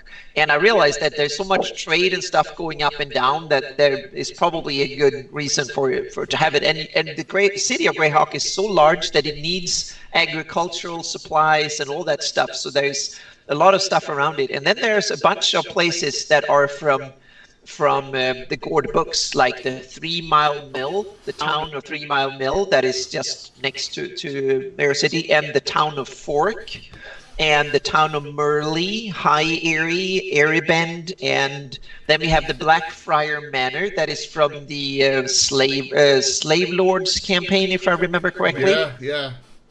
Yeah, and then we have a bunch of the others, one Ford and two Ford, and Yeah. Peculiar Manor is another one that We love is Peculiar part of. Manor. Yeah, that one. There's some party going on in back in the. Yeah. Absolutely. So One of our favorite places that I see on there, Diamond Lake. Yeah. Well. Yep. Yep. Absolutely. Yep. So I try to get all these stuff. And then it's kind of, I've added a few, if you go east from Grayhawk, and you want to, because a lot of trade going east, most of it goes go across the Lake of Near Div, but if you want to go on horseback or on foot, then you can either go the southern past Fork, Merle, High Erie, Diamond Lake, and then you end up in the village of Hardride, or you can go north to Elmshire and then and then you go east and you end up in the Duchy of Ulick. So there is this, you can go through the Carn Hills and ride through. So that's one of these important trade routes that is it hinted at in the books, but not really described. So I added Irene's Fall, I think, is part of it. And the Castle Blacko and Sourload and stuff. So I made sure that I placed these along the road so they kind of form if you go there every day, go by horse or wagon or even walk, there is like an inn and a town or a village every day, so to speak. So every night you can. There's nothing east on the other map. There's nothing east of Tensor's Tower. There's really nothing out there. So that's cool. But they are described. If you go through the Doom Grinder, the Can Hills, and Lysandrids, whatever it's called, these named places are named, but I put them, try to find a logical place for them to be, so to speak. So I kind of added the details. So a lot of these are places that are stopovers on the road to the Duchy of Ulick. And since the Duchy of Ulick is another civilized, wealthy, good place to live, I guess a lot of people want to go trade east and west. So I know someone brought this up. Actually, a text to me was, where did the heraldry symbols come from all over the map? Did you are they canon? Did you make some of them? I know Harvey was made by Brian, so yeah. Yeah, most of them are canon. They are from most of them are from the original box set. If you open the book, on the inside of the book, there is a lot of shield heraldry symbols in there. And then I've added a few others from description. And so I basically made the version. And there's one changed in the Grayhawk heraldry on this version. And zoom in and look at the shield from my 2018 is that on the earlier version of my shield, there was one link in the chain right there. that was between the two parts of the chain were actually linked at the top. And that was something I just assumed they were linked, but then Brian Bloomcloths, that is the heraldry and hardby expert in my circle of great friends, he pointed out saying, no, they are separate. And so I realized, damn, I've screwed up. So now I took it away. And he came up with a wonderful story of that I used to use. The old symbol of Grayhawk actually had a link. He came up with a story. This is not canon. This is how he came up with an explanation for my mistake, so to speak. Is that the Great Kingdom, during the Great Kingdom era, the symbol of Grayhawk had a chain that was the whole through, meaning the city was part of Great Kingdom. And then when they became a free city, they took away that as a breaking the chains symbol, so to speak. So now it's actually the free city of Grayhawk symbol doesn't have a link at the middle of the chain. So that was part of it. But a lot of the heraldry I picked up from various sources, and some of it is described. Like we have the heraldry for the city of Stowing, for instance. That one is described in the Gord books. It's not depicted, it's just described, being a spear. And so then I simply did it. And some of the other ones I just created because I thought they looked cool, so to speak. So I just added them. Yeah, but I tried to describe it. Then I've had a whole bunch of heraldry on my campaign map that is not on the public map. And that, especially in the Alyssa, I made, or the Old Great Kingdom and the United Kingdom of Alyssa and stuff, I added probably about 50 or so heraldings. I added all the provinces in the United Kingdom of Alyssa, a lot of the cities and noble families and stuff. So that's something that I will release. First of all, my campaign map, my personal campaign map, my patrons that are on the $3 a month or higher, they get that map too. And also they also get some other sketches and stuff like that. I've been so hard at work on getting the 2018 edition done. So right now I feel like I've neglected my top tier backers a bit. So I will actually rectify that in the spring, because then I will do the other way around. It will not be that much for only the $1 level, but it will be way more for the higher tiers for a bit. I'm going to say this, guys. I'm not trying to hawk, but this is we all joined up on it. $5 a month is nothing, and it really helps Anna support doing this full time. And this is, I can't think of a better cause in the world of Grayhawk than this. You know what I'm saying? So yeah, it's fun. Right now I'm working roughly a third of, or like a third of my time. But if I can get double the patrons now, I have like 160 or something like that. Can I get like more than, if I get more than 500, I can easily work full time on just cranking out Grayhawk stuff, period. And all the Grayhawk stuff maps, they will be released for free. It's just that my patrons get the chance to see it while it's being in under production, so to speak. But eventually it will all be given away for free, available for everybody to use. That's the idea. I don't want to earn money on selling this stuff, but I want to. If I can earn $10 an hour making it, I'm happy. So that's the idea. It's worth every penny, guys. I mean, just the level of detail. All right, so here's back to the map. Yep. We got to get this one in, and we've talked about this. Yep. We got to go back to the county of Ulick and the Principality of Ulick border. We have our own city there, right on the the city of Altamira. Yes, okay. So if you look up, there's some kind of tree house there or something right now. It says, tree home. That is a gnomish tree home from yeah. And that's in the and I think that location is super cool, because it is that the county of Ulick kind of sticks out, follows the river a bit, and so there is a good reason to have. Because you have the city of Thunderstrike, and then you have the village of Riddersmarsh, and there's a bunch of keeps and stuff along that road. Yeah. So I think it would be logical for the county of Ulick to have like a presence and a little bastion at the border of their country. So to me, it sounds awesome. So I think that will be. We need to put that on the map. Yeah. Whoa! Yay! So yes, I awesome. think we need to do that. Yeah, you need to see. You bribing me by having me on, and we can babble about the map. This is the perfect way of bribing me. So we need to put that on the map. And the map is not what I don't research anymore, and I've kind of nailed it down. Now it's more like it's a release candidate now for my patrons, meaning now my patrons get a chance to look at it and say there's a typo there's some errors here and there, so etc. And then Christmas, or a little bit before Christmas, like in 3 weeks, then it will be a public release candidate. So I will distribute it to everybody. So, and then after the holidays, I will sit down and take a week or so and start doing all the final versions of it, because then it will live like this for another year or so, because there is like almost 40 hours or something like that of actually rendering all the final PDFs, the online maps, splitting it up to pieces, doing all sorts of stuff. That's more than a week, or at least a week of work. So after, that's why I want to have, so I don't have to go back and do changes on all of them, because that becomes horrible.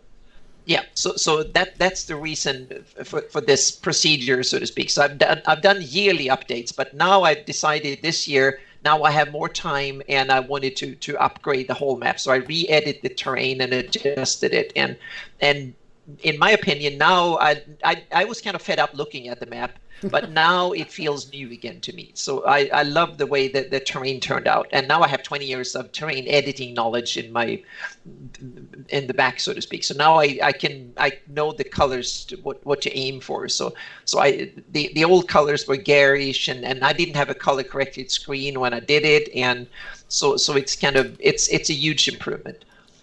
Well, it's just so, I can't say it enough times. It's so unbelievable that we can actually take, have something that is just, you're right, it's the best out there out of any of the campaign settings. I mean, and that just makes everyone so proud to be once again part of the Grayhawk community. To have this, and what you do is so incredibly vital. That I know all my players are so appreciative, and everyone else, any of the followers we have online are loving this. And our friend Walt, who's actually going to be assisting me, and we talked about this. He's assisting me at PAX on Friday at my first ever DM I've ever done at a convention. He said, we could do the next dozen Gabbins with Anna, and no one would argue. Yeah, that's true. But Anna's got her own show, so remember this, guys. This is we got a one-shot deal here on this. So, yeah, it's just the Grayhawk community, I think, has got the revitalization now that we need with it. So, between the three of us, guys, you got any other locations on the map you want to discuss before we go into a little more story time here? I know we got a couple other nice stories. I have one question I want to ask, but actually, Jay, I've got a hard stop, so unfortunately, I need to say goodnight. But Anna, I really appreciate you taking the time. Thank you so much. Sharing all of your history and stories and so forth. It is absolutely amazing. I've seen none better. So. Yeah, thank you. Before you go, I have one little anecdote that no one has figured out yet. And now I think it's a good time when we talk about stories to actually tell it. And we're going to go back to the city of Grayhawk. Bring up the map of the city around the city. Okay. And this is something cool. And I've waited 20 years for someone to figure this out, but no one has figured it out yet. And the thing is that I've changed colors on a lot of things, and I didn't change the colors here because these are actually colors that I deliberately made the mountains look like this. They are orange. Yeah, because they're that orange on the original hill map, right? They're that really. They are the orange from the Grayhawk logo. Ah. And the reason for that is that I always sense that the Grayhawk logo is actually what the above the city of Grayhawk, above the city gates. That's the name of Grayhawk they chopped out, and that stone of the city gate comes from the area around. Cool. So the city gates are this color. So that's why the mountains are reddish, sandy, reddish kind of. So because this is the first time you've ever told anyone that. Yes. Yep. No one has figured that out yet. That is that awesome. was one of the most. Yeah, that was one of the most deliberate things I did on the map. Was that I realized that I need to the mountains or hills, cairn hills. They need to be red for that reason, or reddish for that reason. And one of the coolest thing is that when I hiked up in the hills here, I found a rock that had that color, and now it's I have California? It's around somewhere, and I had some pictures. I'm going to post that on my blog as soon as I get my blog up, and on my Facebook. And I made a natural version. I'm going to post that again. Oh, that's some cool. Some years ago. I took the real rock and actually I actually made a real logo in Illustrator and Photoshop, and from that rock. So that's the real. And I didn't make it into this version, but when I redo it, I will make sure that the mountains have exactly the color of the logo. So the rocks. So that was one of these things that no one have really thought about, but that was something that I deliberately thought a lot about. So that was So that was one of the anecdotes that we feel honored that you shared it with us. That is so fantastic. Yeah. Absolutely. Yeah. All right, Mark, I'm going to cover you up because you can only see so much of Mark in one now. All right. Okay. So have a fantastic night. You have a great rest of your weekend and a great week. Thanks again. All right, Mark, I'll see you tomorrow night. Thank you. Okay. Sounds good. All right, so it's Bill and me on here in the audience as we go. Now, here's a question. We talked about it. Why Pathfinder over 5e? I know you're a Pathfinder. Yeah. You love Pathfinder. This is a big question for like style of play, and we're getting a little bit more of that discussion. So yeah, for me it was first a little bit out of laziness because I actually I just took I played 3.5 was the edition that I loved when it came out, 3rd edition and 3.5 compared to 1st and 2nd edition. So when 3rd edition came out, it was like, wow, this is awesome, and the game kind of came of age for us, and we started playing. So then when Pathfinder came out, it just felt like a natural progression of that. It was like they took some of the worst, ugliest, over-complicated bits from 3.5 and made it better.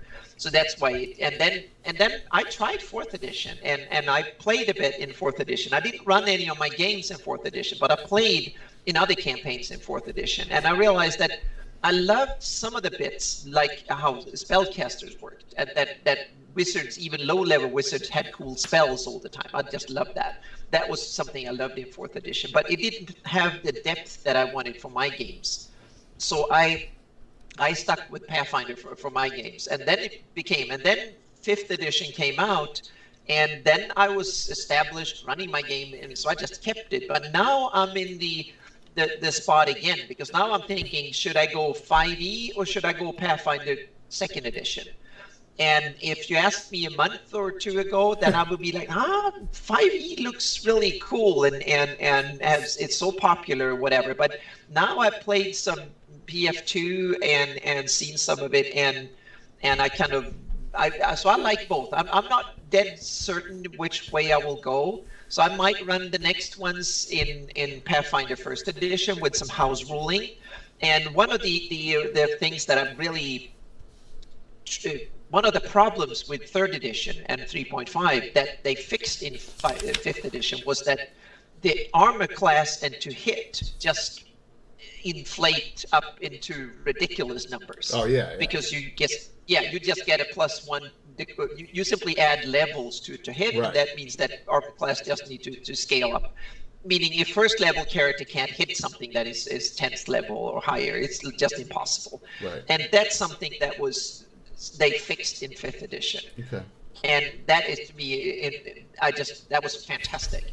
And at first they didn't seem to fix that in PF2, and I was like, damn, now I can't run PF2 because that's my biggest problem with it. But at least they seem to have acknowledged it, so they're still working on the math, because they also realize it's a problem. They want to kind of fix it. They're not going to fix it maybe exactly the same way they did it in 5th edition, but if they fix that, then I probably stay with PF2, because the path to PF2, the action economy and the way spells and stuff works, I just love it. It's fantastic. It's prestige classes a lot, right?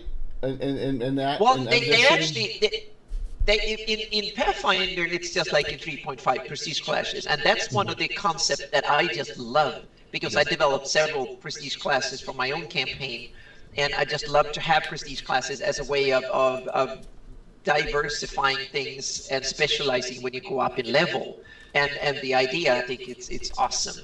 But in PF2, they haven't really spelled out how they will do, because what they've done is that they have changed how multi-classing work.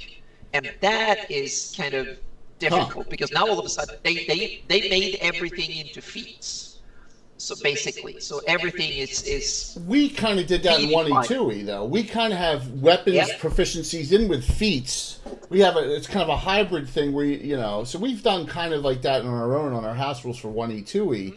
So I can understand that where a weapon proficiency is just another feat. So we kind of have done that, but well, that's interesting that you're considering some 5e here. Maybe definitely the 5e or 2.5. I also dabble with the idea of using a fate to play, because I played in some fate games, and to me it was kind of interesting because it takes away a whole bunch of the complicated math and all the rules, kind of whatever. It becomes the story is the centerpiece. Okay.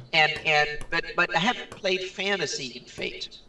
I played like modern things and sci-fi kind of things and in Fate, and it was really super cool because it wasn't complicated. The story was everything, and so I kind of liked that idea because you didn't have all the complicated math and level up and all that. It was like, no, just go around, tell the story, and have fun. And so in that way it was very simple. You could make a character in 10 minutes, and you can just go on, and combat takes seconds instead of hours. And even when it becomes high level play in Fate, it's probably not more complicated than low level play because you don't really have level. Yeah, that's one thing. I mean, and so we don't do individual initiative. We just can't. I mean, just I know some people do that, but we do group initiative, and with the amount, I see where it could really, the game could bog down depending on how many characters bad guys have out there. It was even like second edition. With weapon speeds and stuff, we used that for a while too, and yeah. But one of the things that I did that I house ruled when I switched over to Pathfinder in order to kind of mitigate the effect of escalating attack bonuses and armor class was that I make flanking stacks.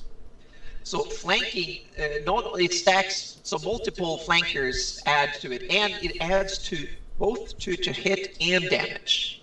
So if you're 3 people attacking one, that means that you get +3 to hit and +3 damage. Oh, okay. And that means that if you start gaining up more and pole arms and all that, meaning all of a sudden combat started to look like and feel like the movies, meaning you have these formations, you run forward, you defend yourself by putting spears and shieldlands together, and to me that was awesome. And you can gang up a bunch of low-level whatever creatures can overwhelm a high powerful one fairly Which easy. in theory should be more realistic, whereas first second edition D&D, the higher you get up, you get pretty invulnerable to lower levels. Yeah, that is a definite issue. My players, they kind of, when they hear a whole bunch of goblins coming running, they get scared like crazy. Swarm.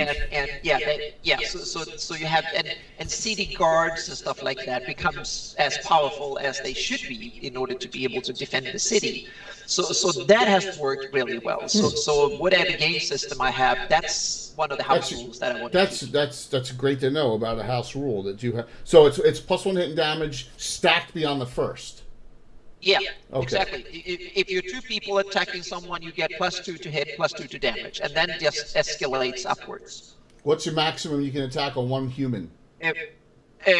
Well, you can basically be 6 people around it if you don't have reach weapons, but if you have reach weapons, you can basically be a dozen. Okay, I was just curious on that because we do a gang up rule where we try to eliminate that possibility because we don't use that stacking. But that's interesting to know that you can do 6 around at range with pole arms, maybe even as many as a dozen. Okay, very interesting concept.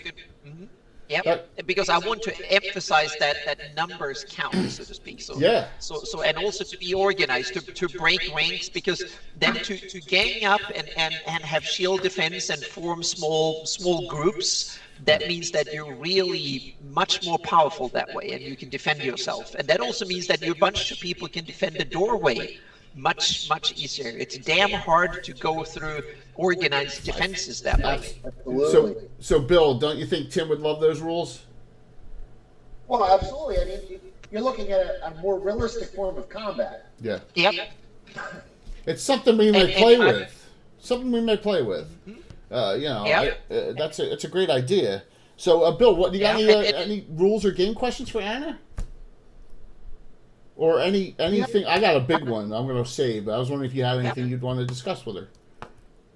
You know, the whole Shieldlands campaign that she's going to run is very intriguing. I cannot wait to see where that goes. Yeah. Hey, I love the Shieldlands. Yeah. Yep, me too. Yep. Absolutely. The Shieldlands, we only scratched the surface and the political aspect of it. And we have a complete entire episode, guys, from last week. If you guys want to watch the details on that, I won't bore you with the details here on our Shieldlands. But that was a great episode. No, thank you very much. I appreciate that because we really we threw in the one thing. We threw the Foltis people in there. Yeah, they'd also Yep. neutral See, focus people in yep. there for another wrench Yep. into the For mix. now. So I want you to tell this, please. I'm hoping this isn't a spoiler. The story about Grazitz that you told me. That I know Yes. Yeah. my people are gonna love this. So please tell that Yep. story. This is Yeah. great though. Yeah. Bill, Tom, I Walt, you gotta listen to yeah. this one. Go ahead. This is Yeah, great. we know we have from Ayus himself is one of the bastards of Grast's, and he's one of these demons of seduction and stuff like that. He seems to have a love life that is kind of prolific and stuff, and he's been involved left and right with Igvilves and others, and then you had Ayus ended up, and I wanted to introduce another kind of villain, kind of to add to the story.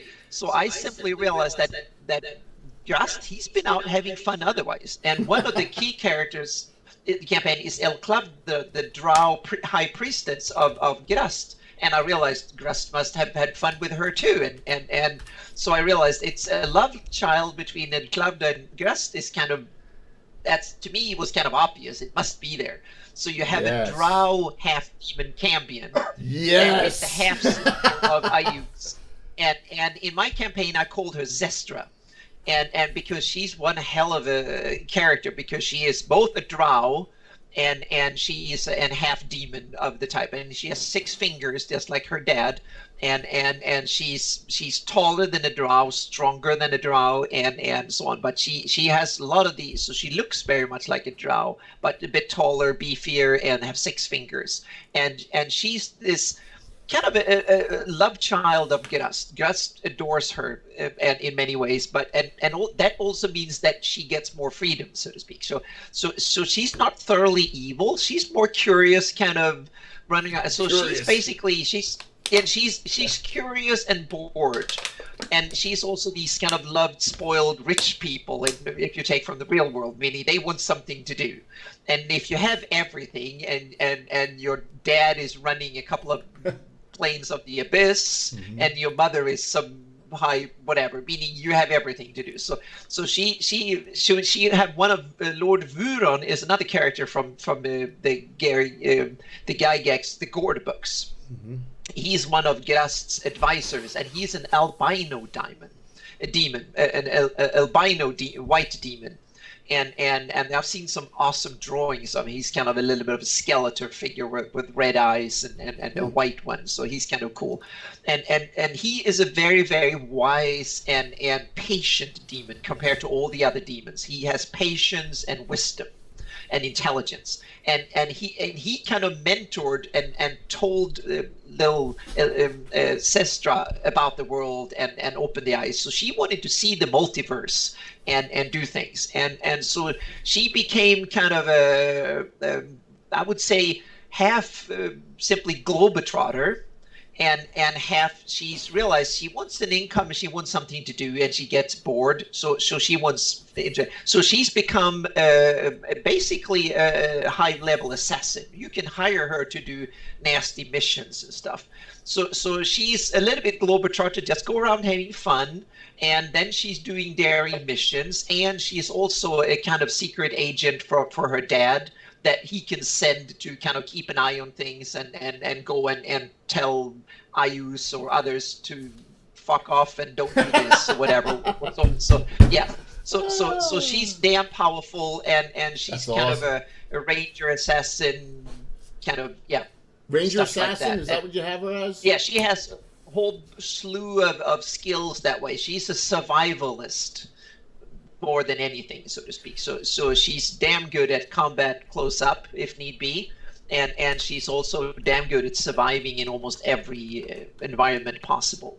Is it with a So- Z so or an S? Zestra or Sestra? Z, yeah, Z Zestra. the whole way, double Z and so on. So yeah, that's Oh, from Z, her okay, dad. Zestra. Okay. Yeah.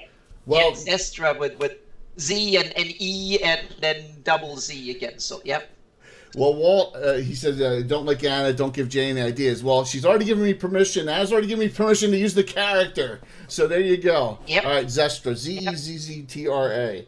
Awesome.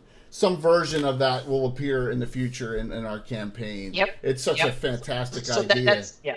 So that makes 3. Yep. You got So you got that's- you got Iaz, you got Drelsna from Chokanth, and you have Zestra. Yeah. Mm-hmm. That is such a So great idea. And I know, yes. So, oh, come on, guys. So she plays.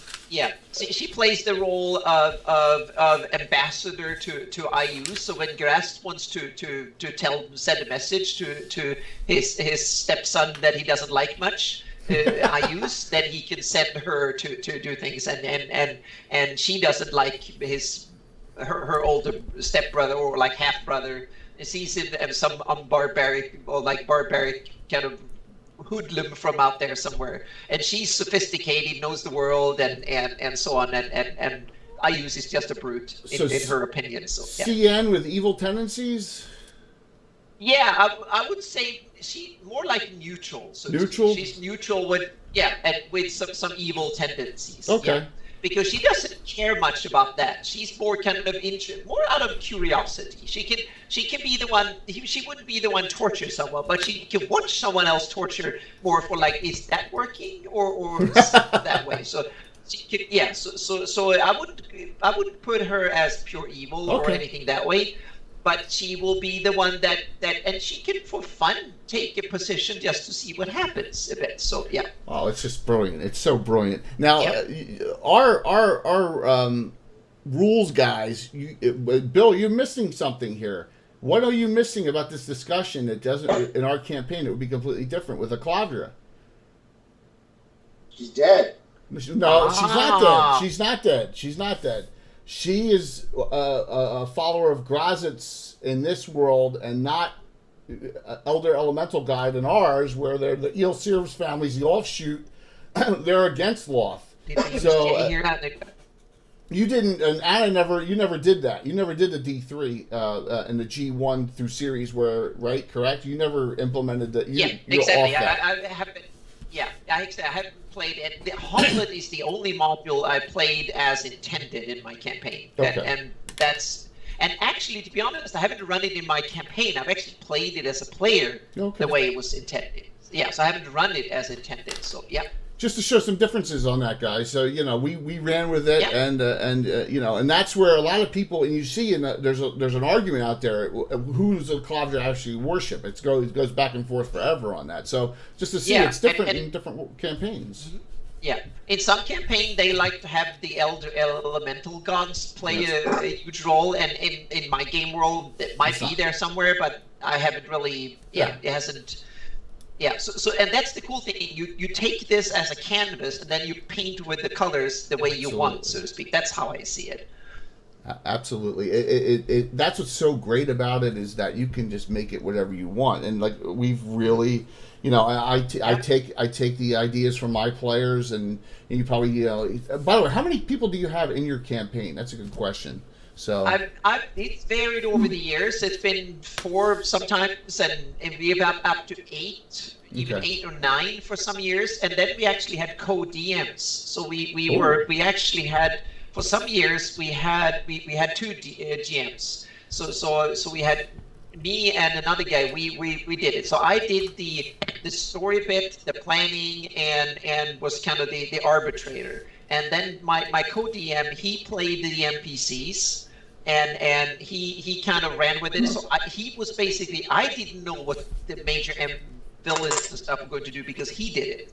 And you had another advantage, was that if the party was split, we could just he took one group and walked to the other room, and we could do it. And it was kind of really neat because I could keep an eye on the overall picture in a battle when we had a lot of high-level play with 6 or 8 players. And my co-DM, he ran and did all the die rolls for the NPCs and kept track of their feats and spells and all that. And it worked. That sped up high-level combat significantly. It was awesome because I could just keep a track of the rules, meaning if a villain casts this spell, I can kind of, this happens with it, and kind of, I was the arbitrator between the players, and so in that way, when combat ended, I became the GM, but I didn't have to run the NPCs. And one other huge advantage was that if we had 2 NPCs having a conversation, it could happen between me and the other DM.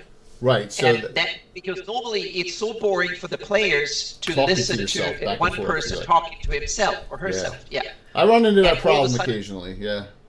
Yep. Yeah. So I can really recommend if you find the right person to run a campaign with as a co-DM, it was fantastic. It was so cool. And then sitting and planning the adventures became awesome fun.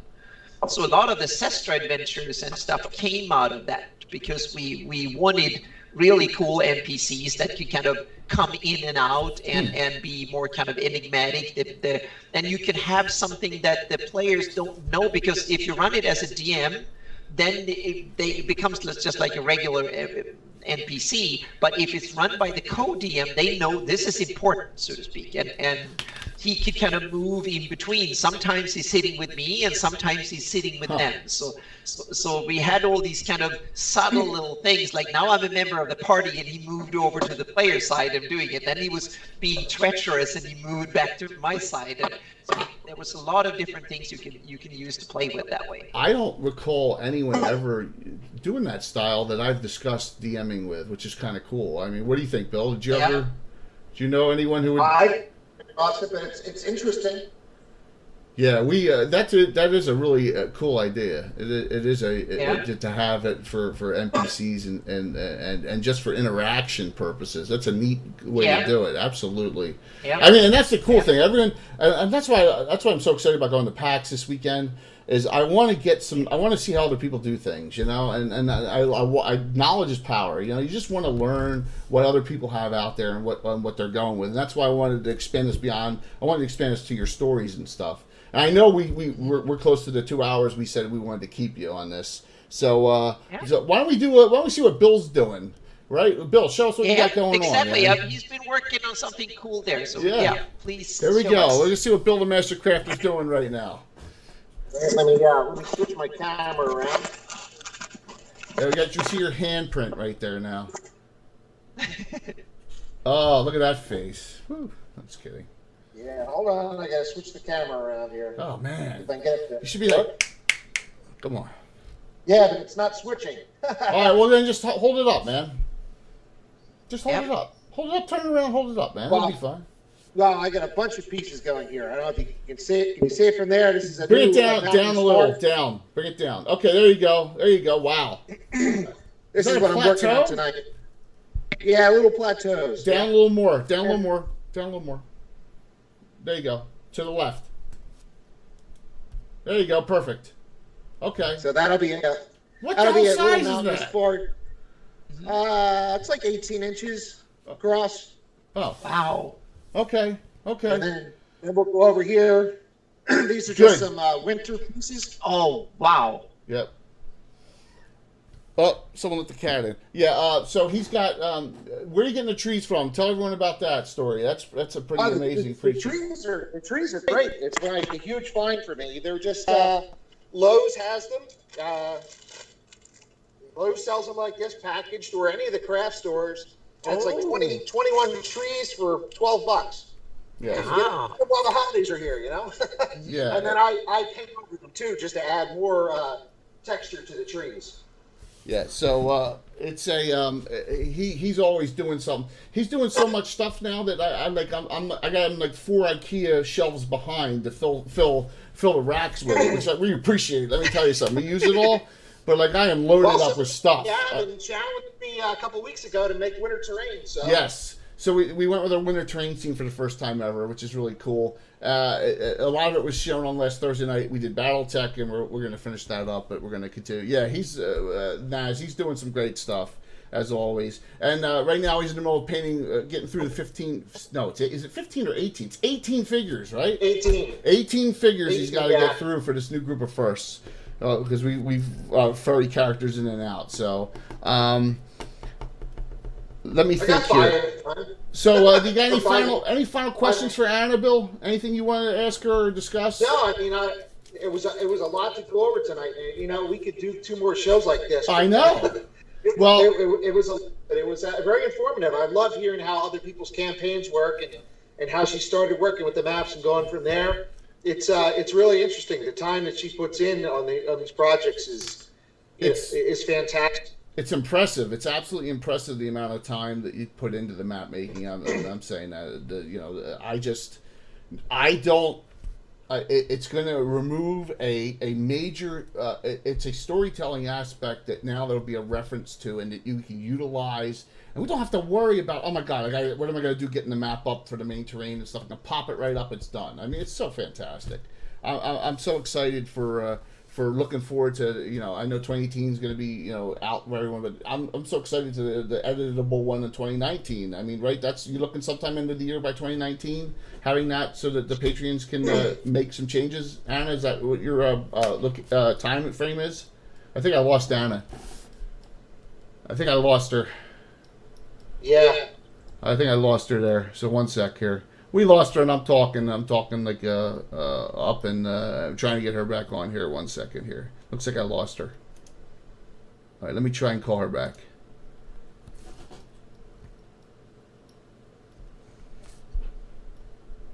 Yeah, Bill stuff's on Blackwood Terrain on Facebook.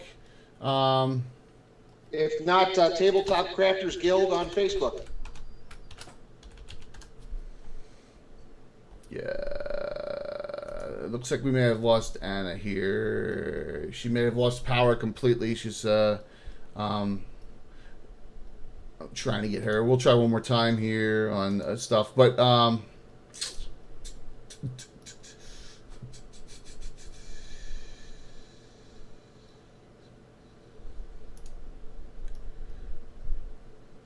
she may have had to go, but that's okay.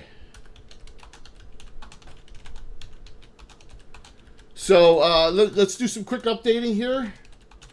We'll do some quick discussion.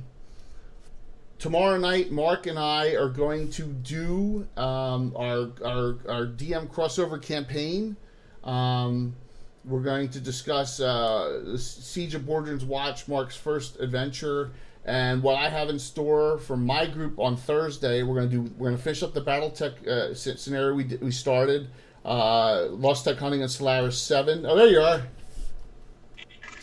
Yay! I lost the internet, so I Oh, okay. But yep. There you go. She's there. Okay. Yeah. It's. Thank you so very much. I was trying to. I figured something had happened. Yeah. So we're gonna finish up our BattleTech Thursday night, and then we're gonna start a brand new adventure called. You ready for this one, guys? Elemental Evil in the Lort Mills. Very basic. So it's going to involve the Reborn group. They're 8th, 9th level. So it's tying into Mark's group. We're trying to do some crossover stuff, so we're going to tie that in. And then I'm going to be at PAX starting Friday morning, and I'm going to have my next week's Gabbin's going to be on my experiences at PAX. I think that'll be a good discussion because I've never really done a convention in my life. So 51 years old, and I'm just getting around to doing it. So Anna, anything you'd like to discuss? Any questions of us or anything for the audience or whatever? It's been a fantastic 2 hours, and it flew by, man. Yes, thank you so much for having me, and I love it. This is wonderful discussion, and it's so fun. I've been to many others, and well, when we do the Legends of Lore, we talk Grayhawk, but this is kind of cool to dive deep into my personal campaign and talk about the map and Grayhawk. This is just fantastic. So thank you so much for giving me the chance. And I'm so sorry I didn't go to PAX. Otherwise, we could have had a chance to game and hang out next weekend. But we have to wait for next year. Yeah. Well, we will get that together, and I owe you a time on your show to discuss. I know Mike talked to me, and he said he wanted to talk to me about the Yule Estate, so that's what he wanted to discuss. So Yep. I'd be more than happy to do that. It's just I got to do it on a Thursday that my group's not getting together. So and I would promise that my guess is over the holidays we won't be able to do something someday like between Christmas and New Year's. Yeah, we will whatever. take a break in December and then come back in the spring. So yep. Oh, okay. So when are you guys running through till? Probably we think about 10 episodes, so mid-December, and then come back again in the spring. So Yep. I'm going to plug another channel. So Anna's got on the Grayhawk channel, on DM Shane's channel, she got Legends and Lore, but it's the same time as our game on Thursday night, but that's okay because you can watch it after the fact on vid. no problem, or bounce back and forth. We're fine with that. And it's a really good show. And they had Joseph Block last week, right? Was it the week before? Yeah, me and Mike Bridges, also known as Mortellen, we are co-hosting it, so we are the one running it, and we talk about, it's about 2 hours a week. We talk about the Grayhawk as a setting. And it's a great topic for Grayhawk, and we I'm telling you, I highly recommend that. And just, this is the way we do it here. We like to tell stories on our channel, and that's what we're about. I want to share the old school stuff to the community, and the more DMs and the more people I can have who can come on and share their stories, it just, the ideas get put around everyone, and like, wow, like now you got Zestra, you're gonna have Zestra in another campaign. I mean, Yep. Yeah, and I really appreciate the thing with Altamira. Just let us know, and sometime next year, we're all excited about that too. And the whole crowd is saying thank you so very much, Bill. I was gonna raid the Grayhawk channel, but the raid button under the dashboard's gone. So I was gonna. I mean, we got like 20 people on, and there's no raid button. It's gone. So I was gonna send everyone over on a raid, but I can't now because I don't know how to do it manually. So that kind of stinks. Yep. But we'll see. Yeah, if I figure out the raid, then we come and raid you. Oh, that's yeah. Well, thank you. That would be great. But like you said, the buttons. There used to be just a button you pressed. Figure out how to do a raid. So yep. Mm-hmm. All right, so guys, thank you so very much. I'll see you all tomorrow night. It's only an hour, 7 to 8, and Mark and I will just talk about the crossovers, and then I'll see you Thursday night at 7:30. BattleTech's a little different. It's more of a war game, but there's a huge demand out there for it. So we played it over the holidays, and we got all these hits. It was great. We're gonna finish that up. 5-minute break. I'm going to use the same terrain, move some stuff around, get the terrain for the Lort Mills up, and then we'll be right back on that. So it's a double header on Thursday. Two different things running. So thanks a lot, guys. I'm going to go to the exit screen. Bill, thanks for being on too. I really appreciate it. Mark, thanks. DM Marker, wherever you are, you had to leave early, and Anna, thank you so very much. Really appreciate it. Thank you very much. It's been a blast, fantastic. Absolute blast. And I wish we could condense time into, condense 2 hours into 20, but my gosh, it flew by. All right, guys, I'll see you all tomorrow. And this is J.K. Lauren Gazumba. Thank you. See you soon.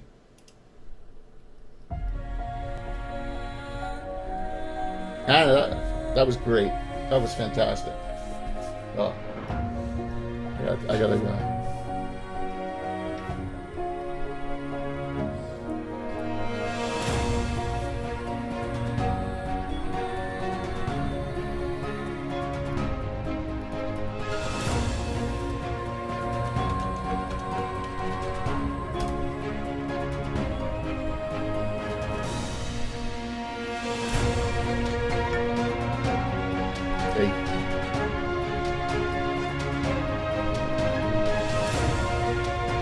I gotta get. I'm trying to get Anna back on. I gotta do it. I'm trying to get Anna back in chat. Remember, I turned my sound off.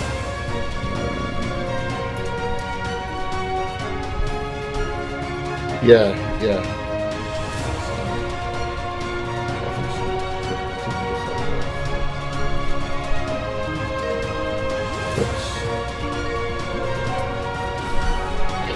Yeah, I had to turn my sound. Remember, I had my sound off in Skype, so I couldn't talk to you. I had to go. It's okay, and I realized that now my internet is back again, so I couldn't get off my cell phone. I'll call you right back. Right? Oh, good. I'll call you back. Yeah, this went great. Thank you. Awesome questions and stuff. Oh, it was fantastic. Let me shut this off.